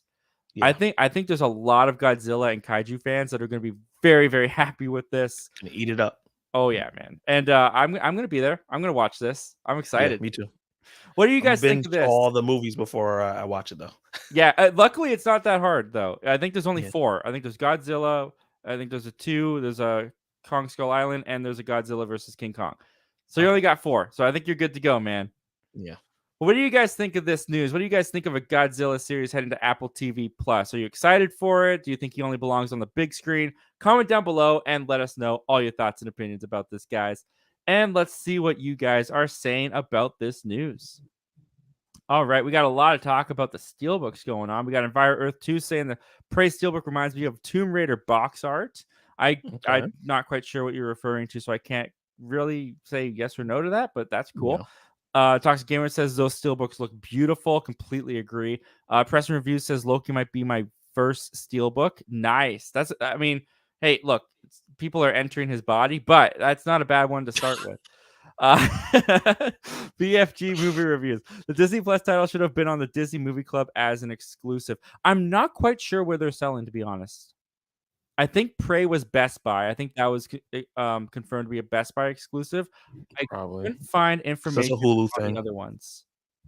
Yeah, I'm not quite sure what the other ones were. Spoiler King says the Prey Steelbook is a must-have. Completely agree, man. That's one of my favorite movies of last year. Cannot wait to own it next to Predator. Toxic Gamer says Prey has a 4K Steelbook. When is it coming out? I believe October 3rd was the date when that one's coming out. Enviro Earth 2, where is Hawkeye and She-Hulk and Moon Knight, etc.? Yeah, like we were saying before, I think they're going to start with these really earlier shows. Like they're a couple of years old at this point. I could see Hawkeye, She-Hulk, and Moon Knight coming out in like 2025, maybe. If they From a business sense, it doesn't make sense to do everything at once. They got to see if there's interest. yeah, People could be on Twitter like, "Oh my god," and then I they'll go think buy there's it. interest. I think there's interest. I think there's Yeah. gonna be a lot of people. Yeah. A's Gift from the 90 says, good night, everybody. Well, thank you for joining us tonight, man. Thanks for being here. Have a good rest. And the show is made better because you were a part of it. And I appreciate you, dude. Toxic Gamer 331. I'll immediately cop the first season of Mandalorian. Nice, dude. Yeah, the second season of Mandalorian, I think, is still the best season. See for yourself what's going on, Ken. One of our great, amazing channel members in here, and we in here. Yes, you are, man. We're very happy to have you here, dude. Thanks for joining us. Preston Reviews, where's Falcon and Winter Soldier? That is a good question though, because that came out in that first batch. I think Falcon and Winter Soldier came out even before Loki, or was it after Loki? No, it's before because I think they did Fantastical Grounded. Yeah, that's what I thought. Yeah. So it's interesting that they're releasing Loki before Falcon and Winter Soldier. I think it's just because Loki's more popular. Yeah. Could be. Enviro Earth 2, the She-Hulk box art could have Daredevil on it too. Would look so cool. You know that he would be entering her body though. And well, I mean he did that in the show too, but that's a different that's a different I love that every meaning. time I come on this show, Zach gets real naughty. Get a little you bring it out of me, man. You bring it out of me. It's true though. It did happen. Trev's Movies. What Disney Plus or Hulu originals do you want a physical media release of, non-Disney or Marvel? Again, the only one I can think of was Rescue Rangers, but Barbarian from last year still needs one. Yeah, Barbarian is one that a lot of people are craving. I mean, Light and Magic was one that I want. What's Barbarian? It's that horror movie that came out. I didn't see it, but a lot of people loved it. A lot of people are looking for that physical. Oh, why are they saying? But that's not a Disney Plus Hulu original. I don't know. I think it went on Disney. Maybe it went on Hulu. I'm not sure. Okay. I'd have to double check that. But yeah, Light and Magic, like they mentioned earlier in the show, that would definitely be one that I would love to have. I'm currently watching Only Murders in the Building season 3. Oh yeah, so good. I would like to get that on physical media. I'm really enjoying that show. And The Bear. I'm watching The Bear with my wife right now. That feels right, like to have physical. Yeah, absolutely. So I would love to have the bear on physical media as well. There's a show called Devs on Hulu that I really enjoy. It's limited series. I would love to have that physical. Nice. I've never heard of it. What's it about? It's one of those shows where like I can't No, explain you it can't. You without can't going explain on it. for forever. All right, no worries, But yeah, man. Screens and reviews. I'm getting Steelbook of Loki as soon as I can. The story and cast are awesome. A lot of people want that Loki Steelbook. That's awesome. Michael 11591, what's going on, man? Thanks for joining us tonight. Hey, Bo Zax, how you guys doing? Doing pretty well. have a fun time. See for yourself. It feels weird not calling you Ken. Ken, loved DVD and Blu-ray special features back in the day. Yeah. Yeah. Oh man, I was just thinking of one today. I'm not gonna remember now, but I was thinking of Iron Giant. That's what I was thinking of. Mm. Iron Giant's Blu-ray has a really great kind of like documentary featurette about the movie's creation and release and like how it was a bomb when it came out and it was kind of a competitor between that and Tarzan and they told the story. I think Brad Bird told the story of like they would go to the theater and they would see all these people like filing into the Tarzan auditorium and then at the very end of the hall was their little Iron Giant movie and the theater Aw. was empty and then like kids just ate that up when it came on home video, and that's what saved the movie, and that's what made it a classic in a lot of people's eyes. So, Yeah. yeah, there's some really great special features that you used to get on Blu-rays, and you still do get some pretty good ones today. Yeah. If they start putting the assembled documentaries on those Blu-rays, though, dude, like, That's big. man, I love those so much. They are So good. so good. Preston reviews. Zach, put in WandaVision next to Doctor Strange 2. Then he hears it's a sweet, sweet victory. Oh yeah. Oh yeah. It's gonna be the SpongeBob song in my head. If anyone gets that. Michael 11591. Disney is desperate. That's why they're releasing them. I do think that they need some money. I Yeah. do think they might need some money. Trev's movies. These Disney Plus physical media releases are a middle finger to Australia. Oh man. You know what though? Yeah. Like I can't say I disagree. It is really weird that they would put this out after canceling Australia. Announcing.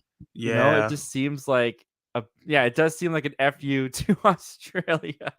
So you have to pay international shipping to get these. Woo.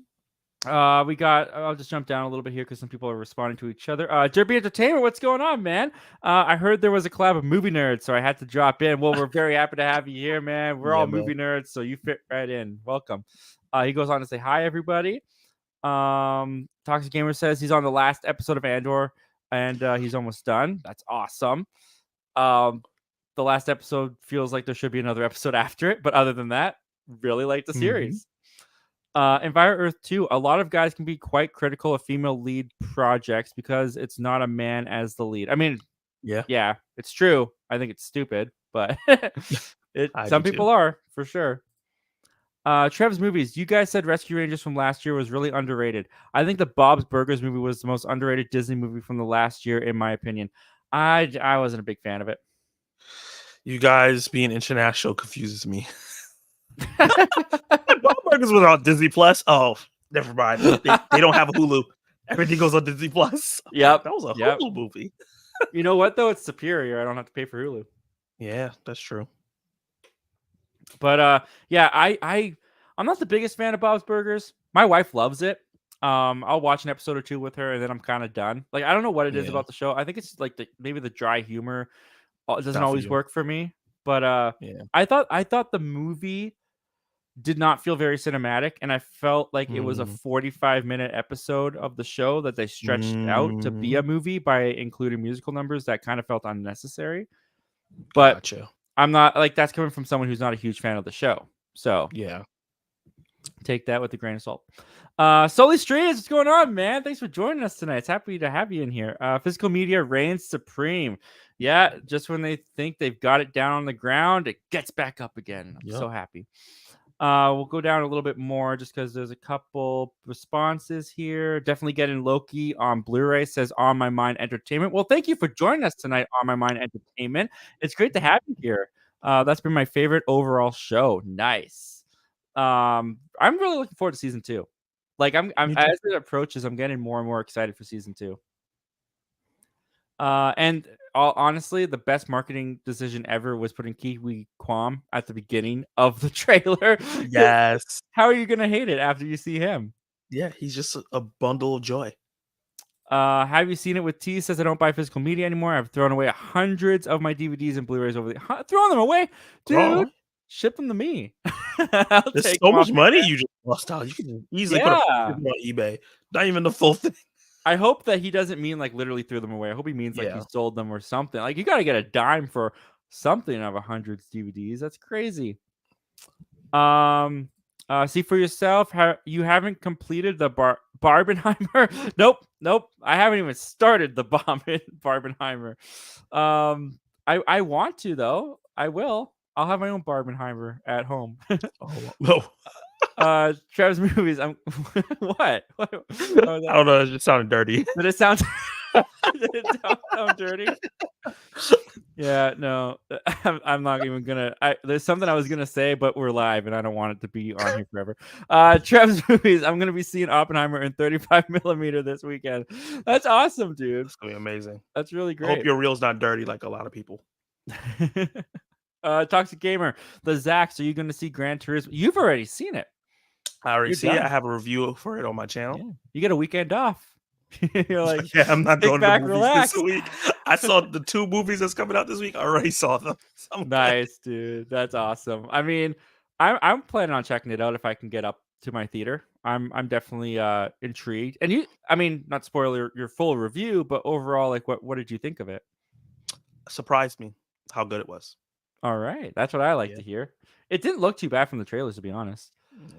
Yeah. Spoiler King says Bottoms looks awesome. Marshawn Lynch is in it. Is that Yeah, Jane Marshawn Lynch's Lynch. daughter?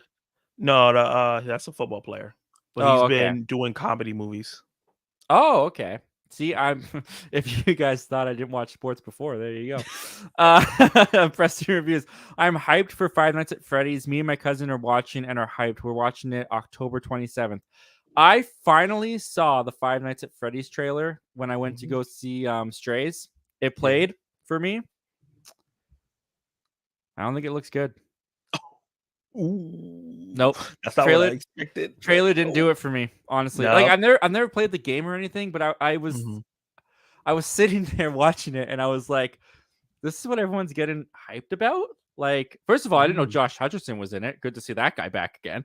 I was kind of like, whoa, that's crazy. I did not find the trailer scary, and like that's coming from me. Like, I find so many horror movies that a lot of people are fine with terrifying. I found it kind of more goofy, and I don't know how it's gonna play for me, but I will say that trailer, no, didn't get me intrigued to see it very much. I like the trailer, but I agree that it's not super scary. Which maybe it's not supposed to be. Maybe it's supposed to be more thrillerish than scary. No, the game is supposed to be terrifying. I think that they are not showing the real because it's supposed to be like Saw with like animatronics. So yeah, I mean there was the shot at the end with some device coming at Josh Hutcherson where I was like, okay, maybe this will be a little terrifying. But other than that, I was kind of sitting there like, really, this is the one that everyone's hyped about. All right, we'll see. Trev's movies. Zach on the right gets it. Again, we're not quite sure. Oh, it must be you. I want raunchy R-rated comedies to come back. I had fun with both Strays and No Hard Feelings. Loved Joyride. The Blackening wasn't a raunchy comedy, but an underrated movie. This guy knows what he's talking about. Hold on, I'm subscribing to you right now. There you go, guys. Send in a comment that agrees with Zach's point of view, and you get a subscription. That's accurate. Screens and reviews. I collect Blu-ray and 4K. Physical copies give you access whenever you want. Netflix and others remove titles. So true. And that's a big reason why I do as well. Oh, quick for Screens End. I just want to congratulate him for getting his first 150 subscriber. Yeah. He's on his way up. Congratulations. So that's amazing, dude. See for yourself. I still haven't finished the first episode. Been busier than I thought I would be. I'm so what for Ahsoka? Ahsoka, I probably thinking I missed it. Toxic Gamer, have you guys ever seen the movie Crawl where there's an alligator? Yeah, I really enjoyed that movie. That was Is it good? I wanted to see it, but I never watched it. It's like it's not fantastic, but it's got some fun little thrills in there, and it gets a little cheesy and corny at times. Of course, but I feel like anything with sharks or alligators has to be cheesy. Like, Yeah, exactly. But you know what? I enjoyed it. I thought it was a lot of fun. I'll But check it I out. haven't seen it since like 2019 when it came out though. Trev's movies. Speaking of Scream, I so badly want Jay and Silent Bob to make a cameo in Scream 7 like they did in Scream 3. I watched Scream 3 with a friend recently that hadn't Mhm. seen it, and when that popped up, I was like, "Oh wow, this movie is a little old, isn't it?" Kevin Smith was young. Aged the hell out of the movie. Mhm. Yeah, I mean, I've seen Jay and Silent Bob Strike Back, is it? I think, and I've seen Mallrats, which I think was their Mm. first appearance in that movie. But Mhm. I don't think Jay and Silent Bob are very popular today with the youth. Mm. I don't even can't even think of the last movie they've been in. Well, they did that third film, Jay and Oh, Silent Bob Clerks reboot. 3? Oh, no, yeah, I yeah. never did see Clerks, so I don't know if they were in that one or not. But I know they did Jay and Silent Bob reboot. See for yourself says I really enjoyed the last two Scream movies. It was silly fun. I agree. Me too. Movie time minute. It was great hanging out with you guys. I got to head to bed for work. Good night, Zach, and all the other great movie fans and YouTubers here. See for yourself. Hope you had a great anniversary. Oh well, happy anniversary. Yeah. See for happy anniversary, Ken. Happy Yes. anniversary to your actual name, which is Ken. Oh, yeah, And he's to out there. movie to movie time minute to DJ out there. Have a good night, man. Thanks for stopping by. The show was made better because you were a part of it, and I appreciate you, man.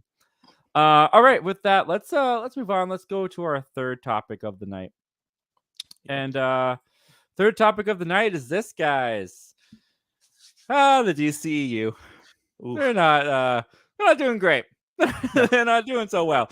At all. They're dying and they're going down slowly. And we recently had the latest entry come out, which is Blue Beetle hit theaters, Mhm. and it did not do very well at all. In fact, Blue Beetle became the lowest grossing, at least for an opening night, DCEU film since Wonder Woman 1984, which was all the way back in the pandemic. Yeah, I'm Let's like, well, which is just like, well, you know, Um, I mean, a movie did a little bit better than a movie that came out when the theaters were closed. It's yeah, not it's great. not good. It's not great when you put it in Not the good. context. And let's put this in the context a little bit. I've come up with a little chart here of the last 4 DCEU movies that have come out, and let's see where Blue Beetle lies. It's not great. It's last place. But you look at this chart. You look at the DC movies that have come out. You got Black Adam, which opened to 67 million, went on to make 393 million worldwide. Yeah, Not amazing. You got Shazam: Fear of the at all. Gods, opened to $30 million, only went on to make 133 million worldwide. The Flash made 55 million opening weekend and only went on to make 268 million. And then we Mhm. get to Blue Beetle, which opened to 25 million and worldwide at the moment, last time I checked, was 45 million worldwide. So Mhm. the big question, I think there's a couple questions to come along with this, Zach. You look at that chart, you look at what the DCEU films are doing. Um, Not great. No. Why do you think that is? And with Blue Beetle, do you think there's a chance that it could have legs? Because one thing about Blue Beetle, like this opening is disastrous. 25 million opening weekend is disastrous, especially for a comic book movie. But it did have a modest budget for a comic book movie. Blue Yeah. Beetle's budget is around 104 million to 120 million last time I checked. So with that all into consideration, what are your thoughts on how the DCU films have been doing? And do you think Blue Beetle could have legs? Do you think there's a chance that this could make its money back? So the first question about the DCU movies, they're doing god awful, just Oh, straight up awful. it's sad. Uh, the worst of any franchise. Period. Don't even think about comic book franchises. Just like think about Yeah. franchises and like continuations. It's just this is the worst. I This is the think worst I've seen.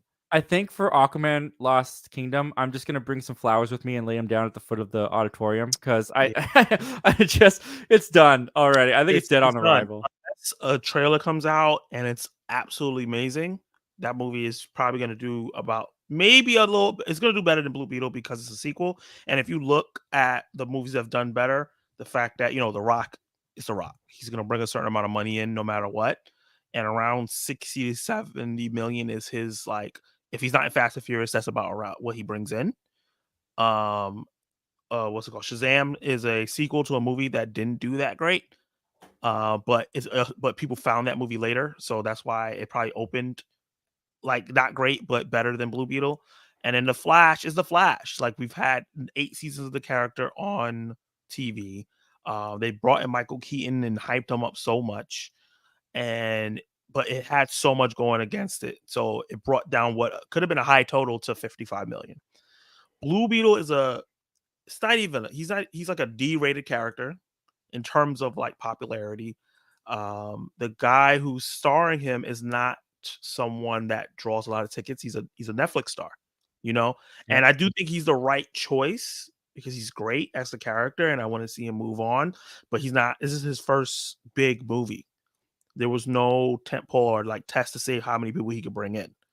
And George Lopez is also like the biggest actor other than him, and he's also not somebody that brings in a lot of tickets, and neither is Susan Sarandon. So, like, when you have a young actor like that, you have to surround them by like money makers. Yeah. Tom Holland was surrounded by money makers. Oh Mike yeah. and Robert Downey Jr. Like he had the top tier behind him. And this is a similar situation where that's why people compare it to Homecoming a lot, where we have a guy that we don't really know. I didn't know who Tom Holland was when he was in Homecoming. Um, like him, they should have gotten like I love George Lopez. He was perfect, but somebody else, maybe somebody that and I love his father, but somebody big to play his father, and someone big to play the female villain, or someone big to play the henchman, something of some caliber. Uh to uplift this, but just on his own, just hoping that diversity is going to help. That was not going to help. Nobody cared. Um, Yeah. and the trailers were very weak. Yeah, they really didn't do much to get you buzzed up. I mean, I know some people were buzzed up from the trailers, but I know a lot of people that looked at those trailers and were like, "Oh, really? That's what they're Yeah, coming out with?" the I first teaser was like, "Oh, this looks good," and then as we kept getting official trailers, it was like, "This looks cheesy." Yeah. I was never blown away by the trailers. I was never that like hooked by the trailers. I Mhm. asked my dad not too long ago if he wanted to come see Blue Beetle with me. And he said, "No, I don't watch DC movies." And I said, "Why not?" And he said, "Cuz they suck." So, that is a casual moviegoer's opinion. That's just one opinion, but I think it also goes to show why the state of the DCU is where it's at. Because I know a lot of people are like, well, it's because they're rebooting. It's because a new reboot is coming. But you even had James Gunn out there. He was, and I do think it was mostly for marketing ploys, saying that Blue Beetle was the first character in the DCU. He's gonna be in the Mhm. DCU. He's connected. He's connected, guys. It's gonna be important. I He do realized think his mistake. yeah, I do think that that was a big reason why he said that. Now, could this character still pop up in the DCU? Honestly, after watching the movie, I would not mind if he did. I think it would. Yeah, I think Zolo did a really good job. Um, but do I fully believe that he actually is going to be the first character of the DCU?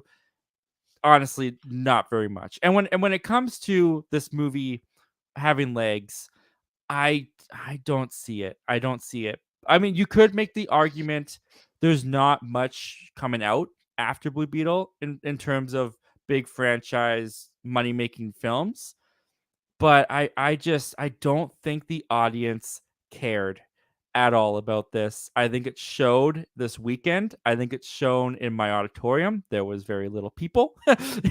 More than there was Shazam and even the Flash, to be honest with you, but there mm. was not many people in my auditorium for this. And I personally don't think the movie's strong enough to have many people want to go back for repeat viewings in the theater. What do you think about that, Zach? Do you think that this movie could have legs? Do you think there's a large enough audience that will want to see this over and over again? My counter argument, yes, I have a counter argument to it, and Okay. there's a case here that's similar that came out just a couple months ago from the rival company, Elemental. It Mm. it came out against Flash, which is funny. It did terrible its opening weekend, but the reviews, the Rotten Tomato score, the audience score, and the word of mouth have made it drop only 20% the next weekend, and then 20%, and 20. It just kept dropping a little by little. It actually went up the third weekend, and people kept hearing how good the movie is, and then you start seeing the chatter online like, "Oh my god, this movie is actually pretty good. We got to go see it." And it ended up making its money. It took a long time, Yeah. but At the whole least. point is like it doesn't matter how long it takes, as long as we get this money back, and then maybe we can get a sequel, and then they can Okay. figure out, let's drop it at a better time. Maybe not drop it next to a DC movie and cram pack when like other movies are coming out before and after. I would say this about Elemental though, that I think is I think there's a couple variables that make that a very different situation. Mhm. I think the first one is that Pixar, even though a lot of their movies have been going to Disney Plus because of the pandemic reasons, Pixar Mhm. is still a beloved franchise. I Yeah, mean, it's still a beloved studio. Definitely more beloved than the DC movies at this way point. more. And I think also with Elemental, that came out with The Flash, so that came out June 18th or something like that. Sometime in June, right? Yeah, Which was like right when summer's hitting. So yeah, with the summer season this year, we had a lot of just movie after movie after movie after movie after movie after movie too every much. single weekend. But a lot of those movies were not made for kids. Some of them you could take kids too, but not all of them Mm, were for kids. So yeah, Elemental was kind of the only real game in town for kids, for families yeah. that they would, right. There was Elemental, and I can't really think of any other big kids movie because Mario was done its run by that point, right? What about Cross the Spider-Verse? Across the Spider-Verse, yes, but not, I don't think every family was going to Across the Yeah, Spider-Verse, right? And also there was Across the Spider-Verse, and then you could go to Elemental after Across the Spider-Verse, right? I yeah, think that happened too. Whereas with Blue Beetle, it's coming from a franchise that people have already shown that they're jumping off the boat of. They're not into. And it's now the end of August. Kids are going back to school, right? You don't yeah. have as many families freed up to just go to the movies to see Blue And go see Beetle. the movie. Yeah, Yeah, so I think that's a really good example with Elemental because that is a movie that didn't do well and now has kind of worked its way back up. But yeah. I think there's so many differences between Elemental and Blue Beetle that I don't think Blue Beetle has the same chances as Elemental at this point. I think the placement that you talked about, because this is the only movie in the next couple of weeks that you could take a kid to. So like that point that you made, because next week is Bottoms, you can't take kids to that. That's is At insane. least you shouldn't. I Yeah, mean, and then Equalizer 3, that's not really a kids movie. It's an R-rated action film. Um, I think Wish is the next animated film we're getting, and that I don't even know when that's coming yeah, I out. can't remember when that comes out. Yes, but so Blue Beetle is the only one, but like you said, school is starting, so Yeah. that will start gonna dead it. It's a possibility because I was singing the praises of the film at work. Oh At my yeah. real job. And my coworker came to me, he grabbed me, he was like, "Yo, Blue Beetle was so good. You didn't hype it up enough." And I was like, Relax." But I'm glad you enjoyed it. But he was just like, "I'm gonna go again with my sister." And I was like, I'm happy to hear that because I want the movie to do well. And I've heard people in my circle, and it's a bubble. Obviously it's a bubble. I do have people who are not super comic book fans and stuff like that are in my bubble that are like, I want to go see Boo Beetle because I heard such good things about it. Even my mom was like, once it comes to streaming, because she can't go to the theater. I want to watch it because it's like, oh, I heard about the Spanish thing. I want to watch it because I heard it's so good. So I think the word of mouth is happening. I just don't know if it's happening enough across the nation. Because I live in New York. We're a movie Right. going town. So like sometimes my mind is skewed to that, and I forget about everywhere else is not like that. So, and you need everyone else to make money. So what you're saying is a big possibility of it like not having legs because it might just be New York and California that are going, and then the rest of the country and Canada is not going. Yeah, yeah, the entire country of Canada is just not Yeah. going. But I mean, another point that you do bring up that is true is this Blue Beetle. The difference between Blue Beetle and the other DC movies that we've got in this list is Blue Mhm. Beetle in this list. Well, The Flash, it was at 66%, but Blue Beetle is like the only one that's like certified fresh on Rotten Mhm. Tomatoes, right? I think it landed at like 79% last time I Yeah. checked. And Elemental started off weak when it had its Cannes Film Festival And then reviews it come went up. out, and then it went up. I think it went up to like the 70s or so. So both Yeah. movies got good reviews, and Mhm. both movies are getting word of mouth. So that is a possibility that could also help Blue Beetle. But I don't know, man. Last question to you, man. I mean, you look at this list. Yeah. Let's look at opening for Shazam because that's the closest, right? It Yeah. made 30 to Blue Beetle's 25, ended up making 133 million.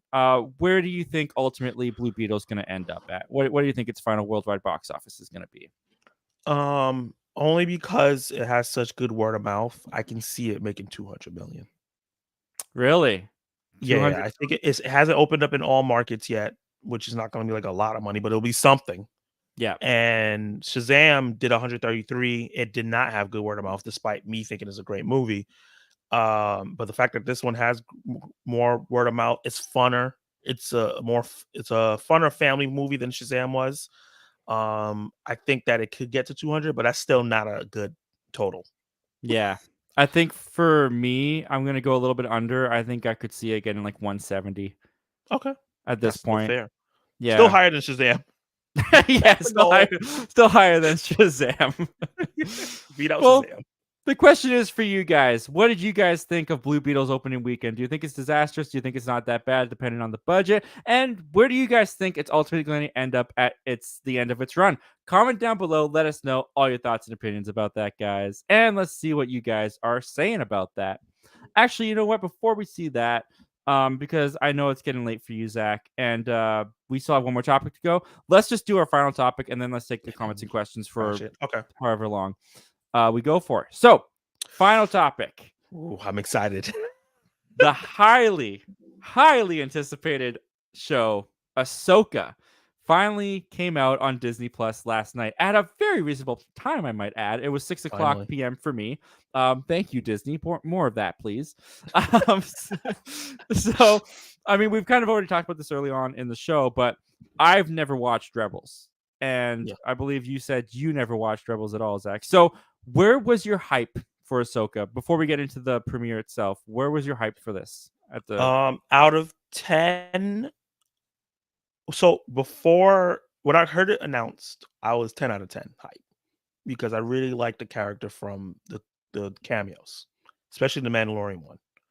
But then when I saw the trailer and I started hearing details and there was like Rebel season 5, I was like, ooh, it went down to a 6.5 Mm, because I never watched Rebels and I'm a casual Star Wars viewer, so when I watch certain stuff, I'm lost a little bit of like every season of every show because they reference stuff. I'm like, I don't know what that is, but I'm still having a good time. that's all that matters. Yeah, that's what that is. But for this to be like promoted like a live action season of an animated show I've never watched before, kind of turned me off a little bit because I wanted to see a Ahsoka adventure, but now we're getting like a Rebels adventure. Mhm. So it turned it down a lot. And yeah, I think that hype level that I had was right after watching these first 2 episodes. Nice. Well, I would say that when it was announced, I kind of didn't have any feeling toward it because, like you, had never seen Rebels, so I was kind of like, okay, I've seen Ahsoka pop up in Mandalorian. She popped up in Book of Boba Fett. Briefly, I mean, her appearance in Mandalorian was better. She got more to Yeah. do than she did in Book of Boba Fett, but that was also a while ago, so it's not like I was like waiting to see her again. So when I found out that it was going to be a continuation, or at least it presented itself that way as a continuation of this animated show Rebels that my brother's been trying to get me into, but I just couldn't get into. Um, yeah, I was like a 3 or a 4 for excitement out of 10 when it was Mhm. announced. The trailer, it looked pretty good. It bumped it up to a 6, but I still had that hesitation. I still had that worry that yeah, I was gonna be lost. They were gonna alienate me. They were gonna Cad Bane me at the end of Book of Boba Fett. Which who the heck was that guy? Watched the Clone Wars. No, thank you. So I was very worried about that going into this Oh man. show. With that said, I really enjoyed this premiere. I really enjoyed this premiere. What did you think of this premiere, man? What were your thoughts on it? Um, there's highs and lows with it. I think it was solid. I think it was a solid premiere. It didn't blow me away.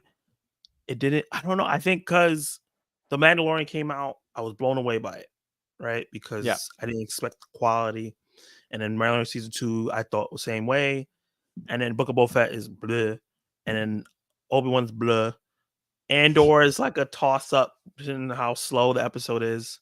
So the level of respect of like Star Wars shows have gone down a little bit. So this is like back up to like, oh, this is like Mandalorian season 1 quality in terms of like an interesting plot line, the quality of the VFX CGI, the quality of the acting and stuff like that, and it's just making plain sense. But I wasn't blown away or super excited after watching the first 2 episodes, and I think the second episode went a lot stronger than the first one. Interesting. Okay, I'm a little bit on the opposite of you, honestly, Okay. because I turned this on, and like I mentioned before, I never watched Rebels, and I kind of hit start, and I kind of crossed my arms, and I went, all right, impress me. And I should preface this: the show's been out for 24 hours. If you're watching this later, it's been out a lot longer than that. We are going to talk some spoilers if we want to include those. I don't think it's a big deal. There's really not much to spoil, to be honest. But anyways, I hit play on this thing. And the whole Disney Plus logo, Star Wars pops up. I'm not a fan of that, to be honest. And then they do an opening crawl, and they do this opening crawl. The words come up, and instantly I could feel my arms just like uncrossing, and I loosened up. I felt like I was at home. I felt so relaxed with it, and the crawl was what they needed to do because I got it. Every piece that I needed to know about the story was in the crawl. And the minute that I read that crawl, I was like, okay, prisoner, okay, oh, okay. And then they drop. It felt very much like A New Hope. I felt like I was a young kid again watching New Hope for the first time. The whole opening of this with the introduction of the villains, it felt very much like Darth Vader coming on to Princess Leia's ship at the beginning of New Hope. I thought that was all done so very well.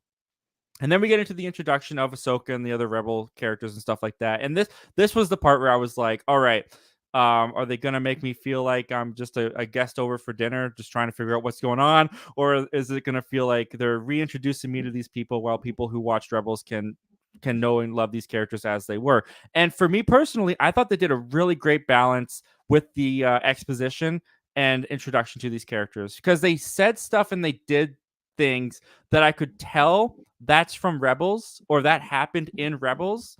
But for me, it was just learning the backstory of these characters. And I felt once I started to feel that in the first episode of like, okay, I feel like I'm learning about these characters. I'm getting introduced to them. My brother's texting me like, I'm geeking out. There's so many Rebels references. And I was able to just take it as new information. Yeah. I was very, very, very happy with the show at that point, to be honest.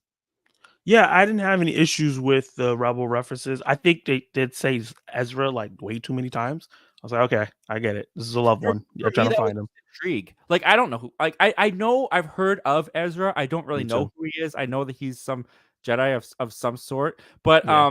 the fact that like the whole plot of like, oh, we're trying to find this Thrawn guy. We need the map to get to him. And I'm like, ooh, who's this Thrawn guy? He sounds menacing. And then the mystery of Ezra is just like intrigue for me, which I'm sure like.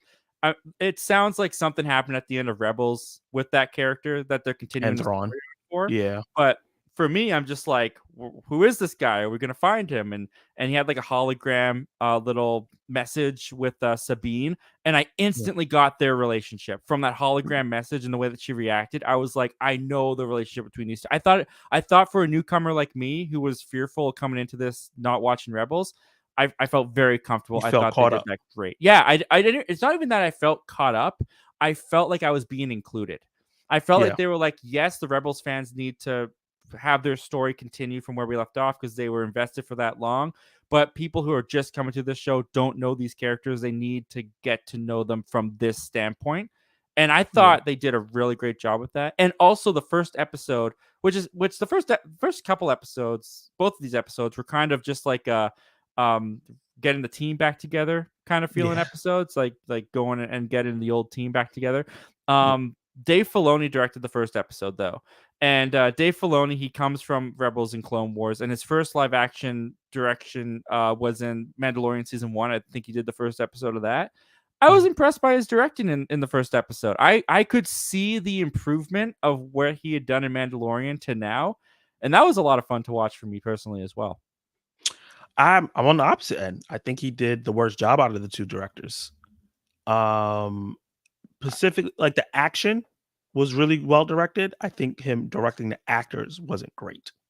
There's certain I can huh? see that. Yeah, there was some blocking stuff for me There's too. some blocking stuff. There's certain like things where I'm like, there should be more emotion to this Yeah. scene here, How and there's how, not. how many times did you see this? Oh my god! I was like, if she does that one more time, I love you, Rosario Dawson. Please stop folding your arms every She single just time. crossed her arms the entire time. And just looked at somebody, and I'm just like the scene that's egregious in that first one, and I felt like it should have been more impactful. Like this is a trope. This is a scene that you see in tons of shows and movies, and like this series is full of tropes. And I think that they use the tropes to help us catch up, not catch up, but fill us in, like you said. And I think that's why it did a good job. Like, oh my god, the hologram, you get to talk to the lost person.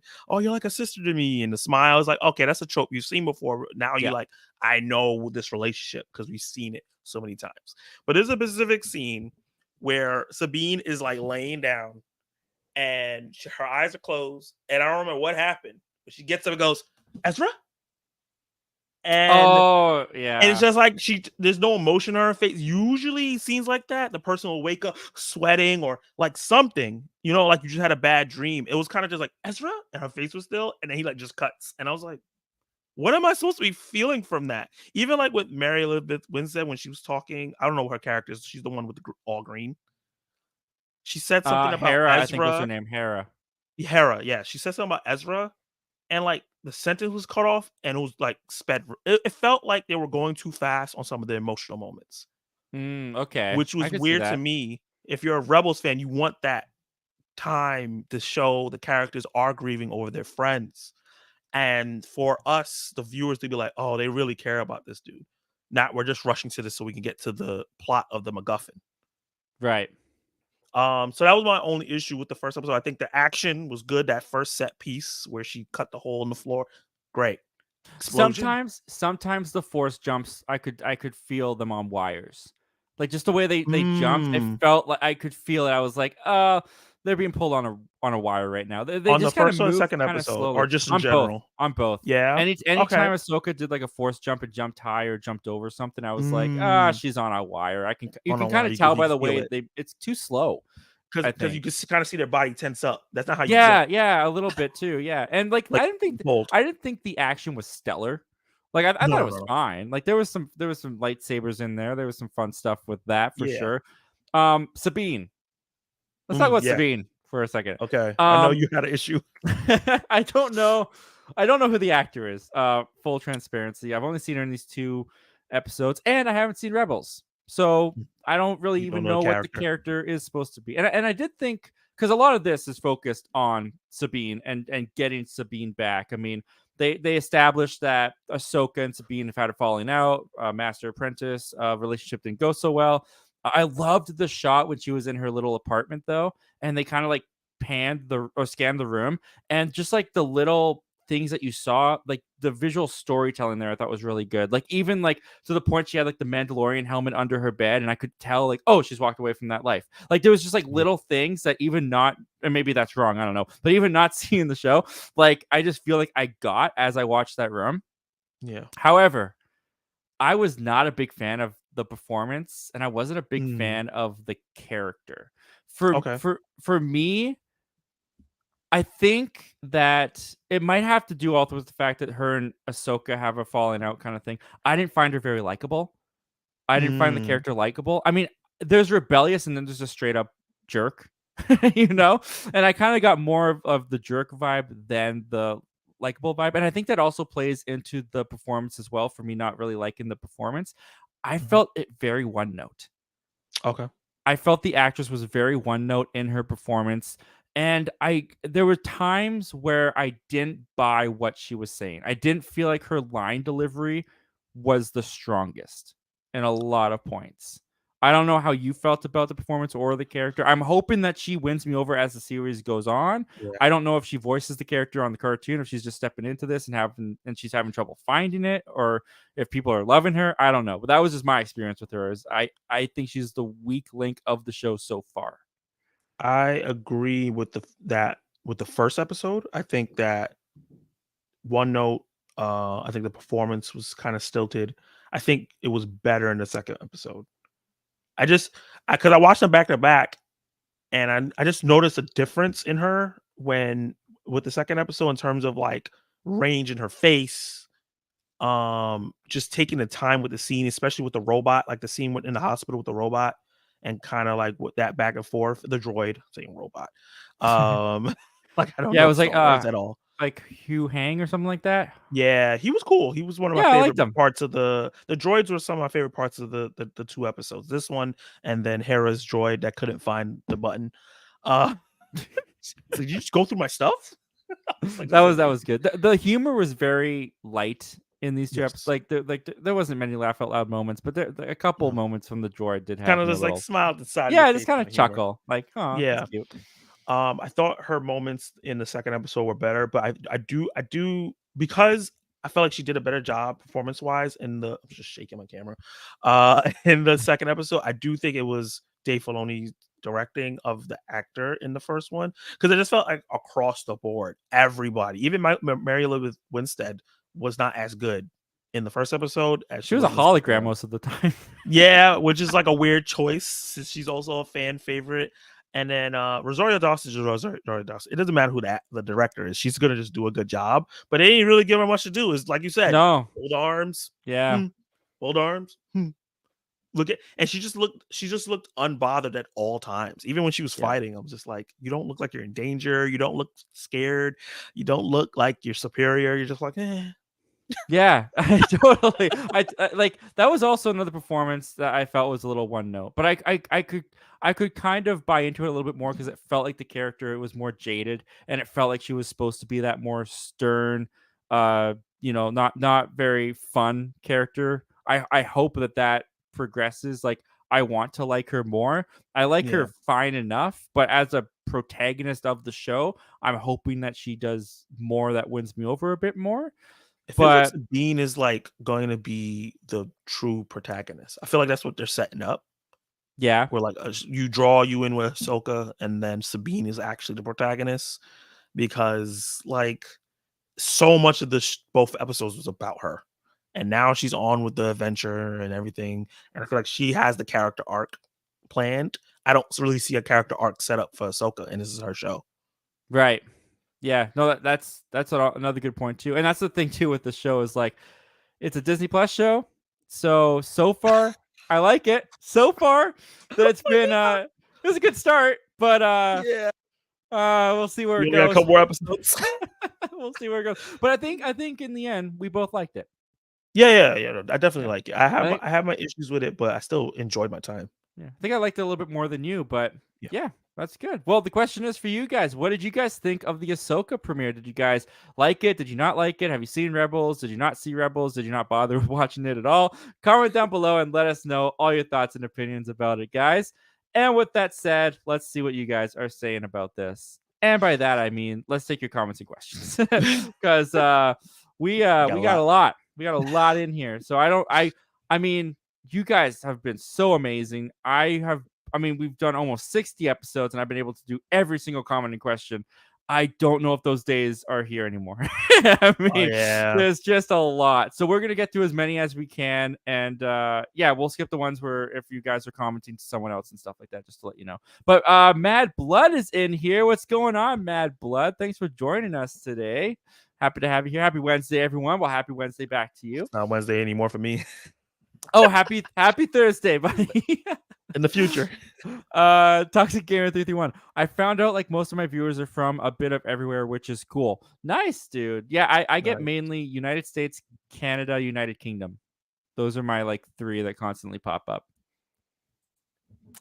Preston reviews. Zach finding out 3% of his viewers is from France. Zach, oui. Preston, that was awesome.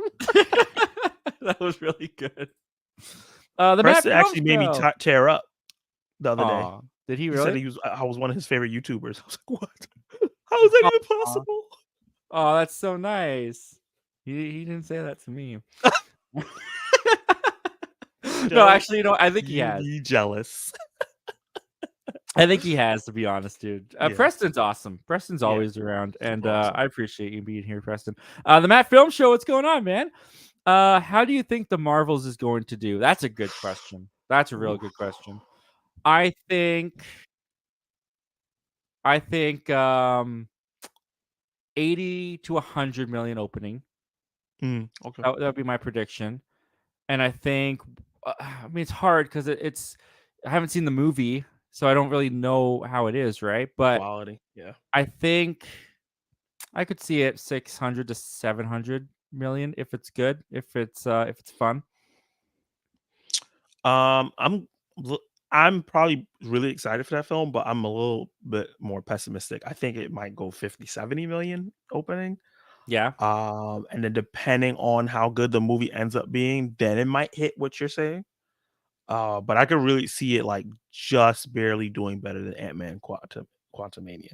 Yeah, it's definitely going to depend on the quality, but I think like the Not because of Marvel the quality though, but just because of all the haters. Brie Larson haters. yeah.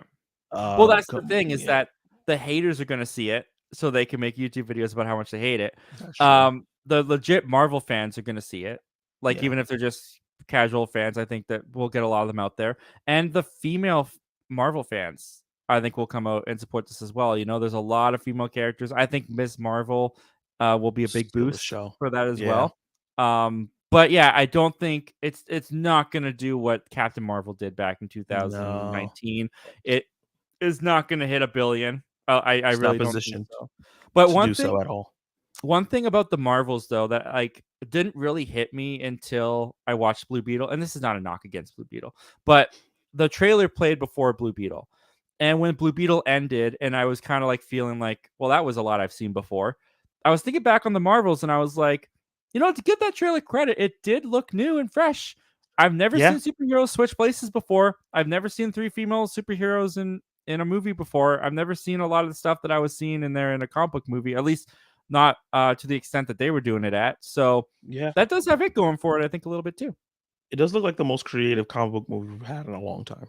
Yeah, a little bit. I agree. Ken says Bo is Afraid, just not for me. Haven't seen it, but I want to That's my see it. number 2 of the year.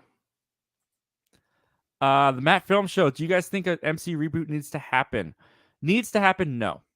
No, I'm not. I don't think honestly, like, I don't think the MCU is that bad right now.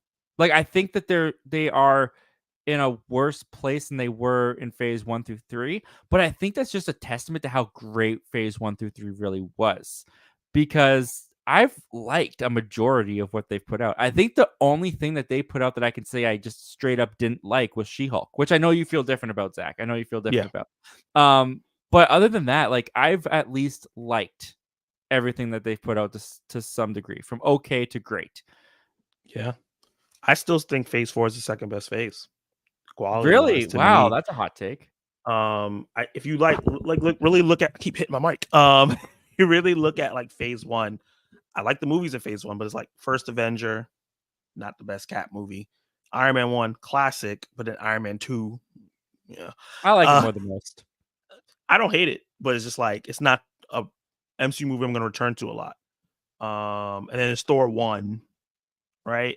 And then we got Avengers 1, which is a classic, but there's also Endgame, Infinity War. If you're gonna return to any Avengers film, it's not gonna be Avengers 1 mainly. Maybe over Age of Ultron you'll go to it.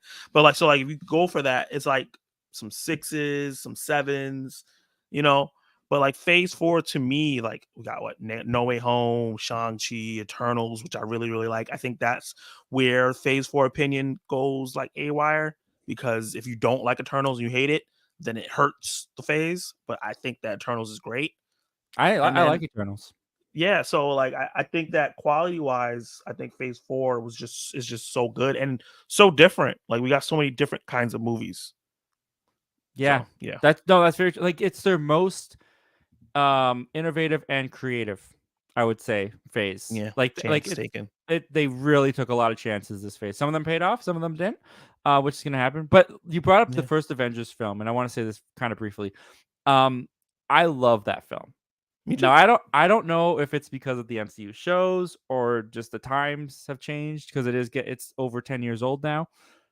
There's parts of that show that kind of look like a TV show Yeah. nowadays. 1000%. Yeah, there's a couple times where it doesn't look as grand The As we whole are Phase now One, today. other than Iron Man 1, the whole Phase 1 parts of it looks like TV shows. Even Avengers 1, there's scenes that look like TV shows Yeah, a scenes. couple scenes. Yeah, Let's see here.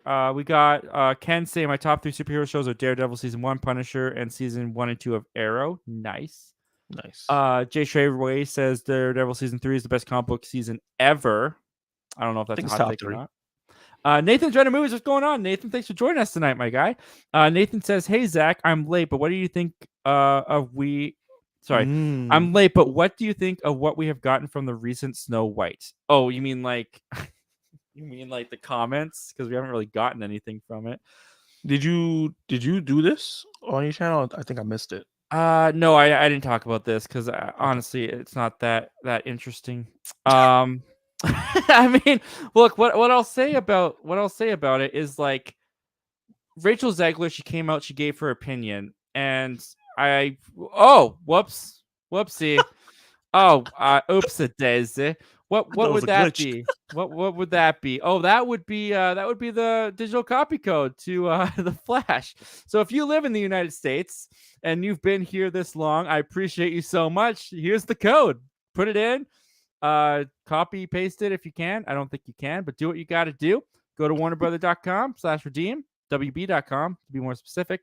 Put that code in, and you will own the Flash. And at least one other person would have seen it, with that being the case. So if you get that code, guys, let us know in the comments. Let us know. We want to celebrate with you, and yeah, enjoy. What was I doing? Oh yeah, comments. So yeah, Rachel Zegler came out and she said like, "Oh, our Snow White is gonna be."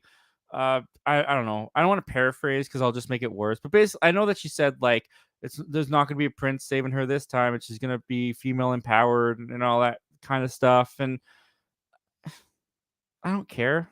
That's one person's that's one person's do I like the comments overall? Like, not really, but I also not going to judge a movie I haven't seen that's still being created based off one person's like breakdown of it. Like I feel like if you Yeah, if you ask someone else in the cast their breakdown of it, you wouldn't get the same answer. So true.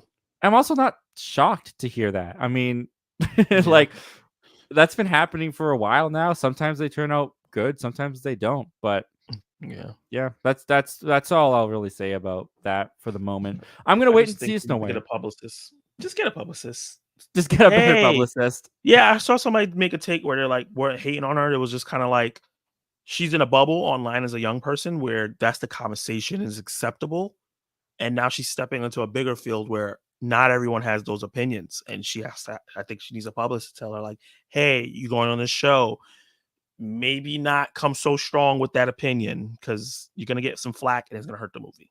That's Yeah. all.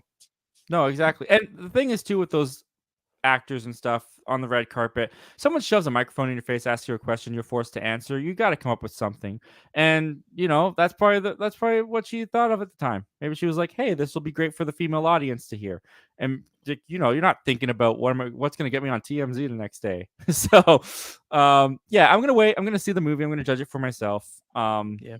And we'll see what happens. Nathan goes on to say, what do you think of the Air Suicide cut potentially coming? I think it's great. Like, I think Zack Snyder got to do his. I'm any artist, any director that got the movie meddled with during studio interference and stuff like that, to the point where Suicide Squad you could tell was a chopped up movie. It was not the original movie that they made. Yeah, I can't imagine being a director and having that itch at you for so long. Like, I made this other product that no one gets to see. They all judge me. My name is on it. Like, his name is on the Suicide Squad from 2016. How long has he been ridiculed about that movie? Just like Zack Um, Snyder's name is on the 2017 film. exactly, right? But that Yeah. he was a little bit um fortunate in the way that the fans quickly grabbed onto the fact that it wasn't his movie, and Yeah. it kind of wasn't associated with him as much. But people still associate David Ayer with the Suicide Squad from 2016. It's So just so crazy how much they changed it. Like they completely changed the story. It was supposed to be about Steppenwolf and lead into the Justice League film. So That movie would have made more sense. I didn't know that. It wasn't really. They weren't gonna do the witch lady. She was gonna be a part of it, but she was gonna be like this mother box was gonna affect her. Uh, Oh, I could see that. yeah, and they were gonna tie all that stuff together, and the Suicide Squad was gonna have to face off of parademons, basically, not like Steppenwolf because they would get obliterated, but their big bad would be the parademons because they are normal people. Oh yeah, that's awesome. I want to see that. Yeah, I want to see his original. I definitely want to see his original vision. So I'm all yeah, for it. me too. Toxic Gamer. Also, they don't do a Daredevil movie anymore because maybe the 2003 Daredevil movie with Ben Affleck and all the backlash that it got. I think we're well enough removed from it that they could 20 try years. again. I Yeah. mean, they did. They did Fantastic Four. When did Josh Trank come out? 2014, I think, and I think the Yeah. last one was 2007 from Tim Story. So yeah, people bounce back. So I think it's time for Daredevil to bounce back on the big Yeah, screen. and now that the fact we have one that people like. That's a big thing too. People really like Charlie Cox. Is that his Cox, name? yeah. Yes. Nathan's random movies. What are your most anticipated movies for the rest of the year? Mine is probably Rebel Moon, the latest Zack Snyder film.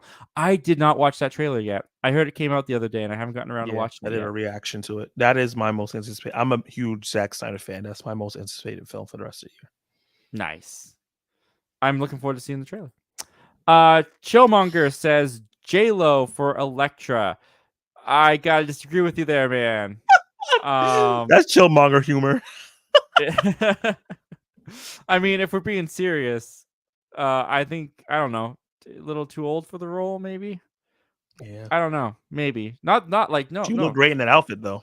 Yeah, she would, but you want to go maybe a little bit younger for the amount of years, and someone close to Charlie Cox. Chillmonger says Shazam 2. I'm not quite sure what we're referring to. Sorry, man.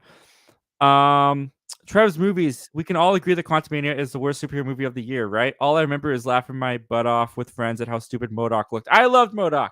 I don't care what anyone says. I loved MODOK. And no, Quantumania is not my worst of the year. What's your worst? It's not even worst. It's just the one I enjoyed the least, and that was Shazam. Okay. Yeah, I enjoyed Shazam the least. I did not hate any comic book movie that came out this year. Okay, yeah. But yeah, if I had to give you my ranking, it would be Shazam, then Blue Beetle, then Quantumania, then it would be Mutant Mayhem, then it would be Guardians, Flash, Across. Oh, you like Flash that much? I really enjoyed Flash. Wow, I really enjoyed it, and you can too. Let us know if you got the code. Wow, that was amazing. This is why they pay you the big bucks. Preston Review says Zach Milne have to burn you now for the Blue Beetle battle, Leon. Yeah, I knew. Do you ever? I'm sure you experienced this, Zach. Do you ever leave a movie and you know that you did not feel the same way as everyone else did, and you know that people aren't going to be thrilled with what you have to say? Oh yeah. Yeah, we were talking about off screen. My I felt that Reservoir with Dogs review, and I was like, oh. yes, yes, that's right. I felt that with Blue Beetle. I was watching it and I was like, oh man, there's a Blue Beetle Battle Leon movement going on. John Wick Chapter 4. That happened with me. Yeah, yeah. Like people were like, it's the greatest action movie ever, and I was like, it's good. It's good. Yeah, but that's the thing too, is like we can't lie. Like if that's how we felt watching the movie, we got to be honest about it. But man, I knew. I was like, oh man, I know a lot of people really love this movie right now, and I'm just not feeling it. I kind of put up a poll and asked people what they thought I was going to think to kind of soften the blow, which I think worked out well. Yeah, people were really cool though. Like no one in my comment section was mean about it. Everyone was super cool. I love you guys in my comment section. You guys are so nice. Toxic Gamer 331. My least favorite comic book movie of the year is Shazam: Fear of the Gods so far. I'm expecting Aquaman 2 to be at the bottom if it even comes out. Damn. I gotta see a trailer before I decide if it's gonna be at the bottom automatically. But I do not have high hopes for Aquaman 2. I'm holding out. Nathan's movies. How many movies have you seen this year? I believe I've seen 42 thus far. I believe that Blue Beetle and Strays puts me at 38. You're at what, 65? 64. 64? Can't wait to Nice. get to 69. Dirty joke. It's gotta be bottoms for that. Travis movies. Any bad movies? You guys okay. You guys got any bad movies suggestions for me to maybe do a commentary of? Okay, that's what he was asking. He wanted to know if he had any bad movie suggestions. Son of the From this Mask. year or just period? Yeah, I know, right? I think we'll just go period. I would go Son of the Mask. That's a bad one that I think you could have a lot of fun with. Look, Mega Lightning Man. Yes, Do it. Mega Lightning. I want to see that. Preston Reviews says comic book movies ranked: 1 Blue Beetle, 2 The Flash, 3 wow, Blue Beetle's number 1. That's awesome. 3 Guardians, 4 Shazam, 5 Mutant Mayhem, and 6 Across the Spider-Verse. Wow. He had me in the first half. That is a hot take, man, and I'm here for it. I love it. I love it, man. Trev's movies. They wanted like $40 for Quantumania on 4K Steelbook. They're tripping. Yeah, I mean, every books are always kind of expensive like that, though. Nah, man, I bought the Sisu Steelbook for $20. They're tripping for Ant-Man. And that was when it first came out. The Thor Steelbooks, the Black Panther Steelbooks are still all over Best Buy in my neighborhoods. Like, no one is. Come on, guys. No one wants. Well, you know what? I wasn't thrilled with the artwork on those Steelbooks. I think the Thor: Love and Thunder one was better, but the Ant-Man one, I don't know. I've only seen the one where it's like his helmet from the side view. It's corny. I don't like it. No, it doesn't look good. Just like Infinity War, I wasn't a fan of just Thanos on there with the gauntlet. Yeah, I didn't like that Steelbook. No, I'd rather get the regular. Toxic Gamer says, "What is the hardest time you guys ever got jump scared?" Sinister. Sinister when the lawnmower is about to hit the head on that video. I haven't seen that movie. Something I might have to check out. I'm going to be doing a bunch of horror movies for Halloween, so I might add that to the list. Nice. I'm doing some horror movie reactions as well. For me, is this movie called Enemy? It's an A24 film with Jake Gyllenhaal. The ending of the movie, I literally peed myself. Oh, really? Yeah. Dang. I don't know if I can watch that then. Nathan goes on to say, when do you think the MCU should do a reboot? Because for me, it would be silly to think kids from 2080 or something will be watching several films and shows just to understand a single movie. Shoot. I never thought about that. Yeah, I mean, you look at Star Trek. To a certain point, it won't matter anymore. Like, once we start getting to deep cut characters, like when the third Captain America exists, who's probably the Native American one, they're not going to need to know about Steve Rogers. It's nice that if you do, but you're probably not going to need to know. Yeah, I honestly, I don't know. Maybe after Secret Wars, when they start hitting DC numbers.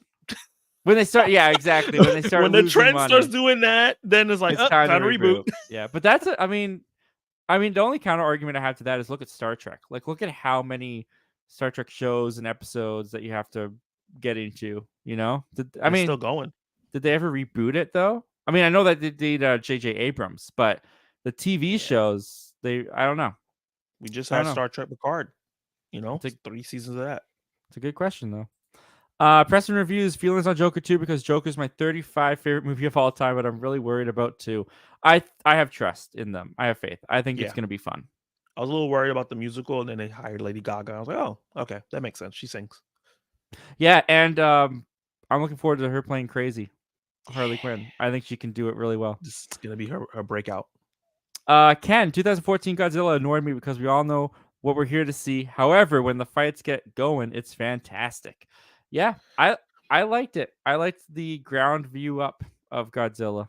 Yeah, it worked for me. But I'm also not like a Godzilla huge mega fan, you know. Yeah. So yeah. We just got another super chat in here. We got Jonathan Carney sent in $5. Thank you so much, man. Appreciate that so much. Are you guys excited for Five Nights at Freddy's? Also, thoughts on the possibility of the runtime being 3 hours? No way. There's your thoughts. No way. No. 3 hours for a horror film? I can't do 3 hours of that. I talked about it a little bit earlier. I'm not that excited. The trailers didn't really do much for me, and I've never played the game. Yeah. What do you think? Are you excited, Zach? I am out of 10. I'm probably like a 6. Okay, I'm at a But 4 if right it's now. 3 hours, it's a 0. I'm not watching it. Yeah, 3 hours. I'm skipping the theater that week. Sorry, That's guys. a lot of that's a lot of time. Well, thank you so much, man, for sending that in. Thank you for that super chat. It really does mean a lot. Yeah, man. Where did we leave off? We got Preston saying I think J-Lo should have been Catwoman in the DCEU. No, sorry, man. Oh, I don't Ben agree. Affleck, okay. Ken says Godzilla, King of the Monsters, and Godzilla vs. Kong were both great fun. I didn't like King of the Monsters as much as those ones. Like, I think King of the Monsters is my least favorite one. I thought it was kind of boring. Ooh, okay. Trez Movies, it's about a girl with a pancreatic. I'm not quite sure what we were referring to. I might have skipped over it. Sorry, man. Nathan's literally just finished editing my trailer reaction for Expendables 4. Did they do another trailer for that? It comes out in September, so I guess I did see something about a teaser or a promo or something that was released. I'm not excited for that movie whatsoever. It's not a franchise that I like. It looked like a TV movie. Yeah, with like the biggest stars in the world, or at least in the 80s they were. But I'm deceased. I mean, they're good. They're still great. But yeah, I'm not excited for that at all. I didn't really like the previous 3. This one looks no different than those ones. I don't think it's going to do well at all. Preston reviews for my 25 or 50 sub celebration. I'm doing a 200 or 50 movies ranked. Whoa, that's very different. You're either going to do 200 or 50. I mean, dude, if you do 200, props to you. That video is going to save 200 for like 200 subs. Yeah, maybe do that. At maybe least when you get to 200 subs, do 200. I mean, I did my everything in 2022 ranked video last year for the end of the year, and I had I think I had like 55 titles or something. That video took so long to make and edit. Like you ranked all the movies you ever seen the whole and year? TV shows. I ranked Holy everything. crap. And I plan on doing it again this year. I'm gonna everything I watched in 2020. The last video did really well, so I might do it again this year. But it takes time. It takes a lot of time. I've been thinking about, because you know how I do grades on my channel. I've been thinking about like ranking all my Fs, ranking all my Ds, ranking all my Cs. But we'll see. Ranking all my Ds might get some views. That's true. I was like, oh, that title's not really searchable, but ranking all my Ds actually might be. The Obithorian Alliance from two perspectives. Well, thank you for joining us, guys. Those are my guys. I think the show being on Apple is a good thing. They know what they're doing there. I completely agree. They cover all the Apple shows on their channel, so they know. Oh, really? Yeah. That's a great idea. That's a great niche. Ken says I'm down for a Godzilla show. Apple TV producers got good quality content. I completely agree. Toxic Gamer said, did anyone like the teaser trailer for Kong vs. Godzilla prequel coming out next year if it doesn't get delayed? Oh yeah, there was supposed to be another movie. I totally forgot about that. They did like a little animated teaser trailer. It was right. Yeah, it wasn't anything too crazy. It was mostly just a title reveal. Yeah, and showed their faces a little bit. Nathan says, this may seem random, but you are Nathan Random Movies. This may seem random, but I am now a freshman in high school, and that is pretty big. Well, congratulations, man. That's awesome. Trucking along, moving up. That's awesome, man. High school. You don't miss it. The Matt Film Show. How do you guys think the Marvels will do at the box office? We kind of answered that already. Maddie Aring. Great. I'm sorry if I totally messed it up, man. But thank you for joining us tonight, man. Thanks for being here. You say you haven't seen any show from Apple TV Plus. Well, I will give recommendations to Ted Lasso and an underrated whodunit called After Party. I don't think anyone. I've heard that show's good. That was a good little underrated show, in my opinion. I thought that was. Is it done? Fun. Oh yeah, it finished like last year. I don't know if they came back with any other season or not. It was like a limited series. It was a complete story. Look at the name. Why I tell you Apple TV Plus shows and they showed me Runaways from Hulu? What's wrong with you, Google? No, don't go over there. Come over here. It's more fun over at Hulu. Trev's Movies. Does anyone else miss it when DVDs and some Blu-rays had cool menus? Yeah. Sometimes I pop on an old Blu-ray and I'm like, oh wow. Like Terminator 2 comes to mind. That Hmm. has a nice menu on Blu-ray. Yeah. Nathan says Disney's quality is slumping, but people have been saying Ahsoka's premiere was good. Episodes 1 and 2. Yeah, and I Yes. thought it looked good too. Yeah. Like I thought it looked really good for a TV show. There was like one part of the VFX that wasn't great. The where she was that little place where she got the map before she went underground. Like everything Right. you could tell that wasn't real at all. Right. But other than that, it looks fantastic. Yeah, I thought it looked okay. Um let's see here. We've got Preston saying keep watch or burn, Mutant Mayhem, Strays, and Blue Beetle. Ooh, that's a good one. Um I I know you're I mean I none of this is harshly, but I would burn Blue Beetle, I would watch Strays, and I would keep Mutant Mayhem. damn, this is hard. Um I have I'll watch Mutant Mayhem. I'll keep Strays and unfortunately burn Blue Beetle. All right, fair enough. I'm just gonna jump down a little bit more, Yeah, because yeah, we. Oh my gosh, I can't it's a do all lot. these. I'm so sorry, guys. I can't do all of these. I can't do them all. Let's see if we got a couple more here, and then we might call it a night. Gotcha. We Oh got my Michael god, I'm Entity. scrolling down. I know, right? I keep going. Michael Entity says, "Hey, yo, Zach and Zach, what's a movie that you loved when you first saw it, but then watching it a second time, it just didn't work for you for some reason?" It's a good Hmm. question. A Trying movie to that think. you loved, but the second time it just didn't work for you. You know, I used to really like Amazing Spider-Man 1. Mm, Like I've been watching that since 2011 when it first came out, or 2012 whenever it came out. Um Now recently, after my recent watch of it, I don't like it very much. really? Yeah. I don't like the origin story. I don't Okay. like the way it's executed. I haven't gone back to it in a while. I remember liking both those movies. What happened? Zach Jackson's microphone. Oh, Zach attacks his microphone. Microphone. I Damn it, love Ken. that. That's awesome. I'm trying to think. I guess it would be one of the Batman movies, the Batman and Robin. I loved it as a kid. Rewatched it. I was like, ooh. Yeah, that is the movie that you watch as a kid. That when you watch it, is like you know that you become more of a cinephile when it makes you go, "Oh." Oh. That's Can I awesome. speak to you about that real quick? I know you're trying to wrap up a little bit, but I remember when I used to watch certain stuff and I was like, this is great. And I was like, all these critics are wrong. And now I'm at a point now where I watch so many movies.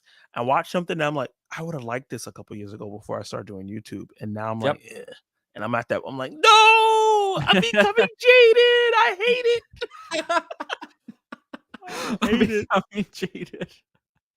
I used to love Liam Neeson movies, and I watched the latest one that's coming out Friday, and I was like, "Oh no, Yeah, I'm jaded." sometimes it's hard to turn that critical mind off, you know?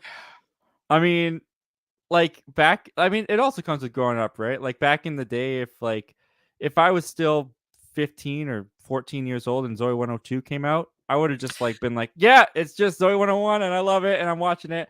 Now as an adult, yeah, I have nostalgia, but that movie's not good. And I can notice all the flaws. Did you have fun doing your watch along or Yeah, it reaction? was fun. My wife and I had a really good time. Let's see here. We got Press Start is here. Thank you for joining us. Saying I was late to the show, but thanks for the flash. Yeah. Congrats, Hey, buddy. Enjoy. enjoy. I just want to make sure that I didn't miss too many shout outs here because I really do appreciate everybody here, everyone joining us. It looks like the only person I didn't get to say hello to was Dragon Movie Guy. What's going on, man? Thanks for joining us tonight. And with that, I mean, it's like 1:00 in the morning where you're at, Zach, isn't it? So Yeah. I think with that, guys, we are going to call it a night. I mean, there's still so many questions coming Comments. in. But Hungry Movie Buff, thank you for joining us tonight, man. Thanks for being here. Hungry Movie Buff, hey Zach, great to catch another live again. What's your favorite collector's figure that you own? Oh, my favorite one, I'll answer this real quickly, is my Iron Spider. Ooh, that's My nice. favorite. Yeah, man. Not expensive at all either. It was like $50. Oh, And that's yeah, amazing. and the detail on it's really, really good. Should I So show yeah, mine? Nah, mine's. I might drop it, and I don't want to. It's huge. If anyone is a Horizon video game fan, I have the Tremor Tusk from the second game. It's huge. It's amazing. It's super detailed. That's my favorite thing. all right, and the last question we'll do. Well, first of all, BJ at the movies, thank you for joining us. Thank you for being here, man. I don't have a favorite video game. I'm not much of a video game player. Horizon Zero Dawn. Nice. Enviro Earth 2. Is there a movie or TV show that you could watch unlimited times without losing interest? For me, that's Friends. High five! Yes, This yes. is why we're friends. Two Zachs think alike, man. That's awesome. And I think with that, guys, I mean, look, this chat's crazy. This chat Yeah, is blowing is up. insane. It is still going, and we can't stay. Zach's gonna be here till 3 in the morning.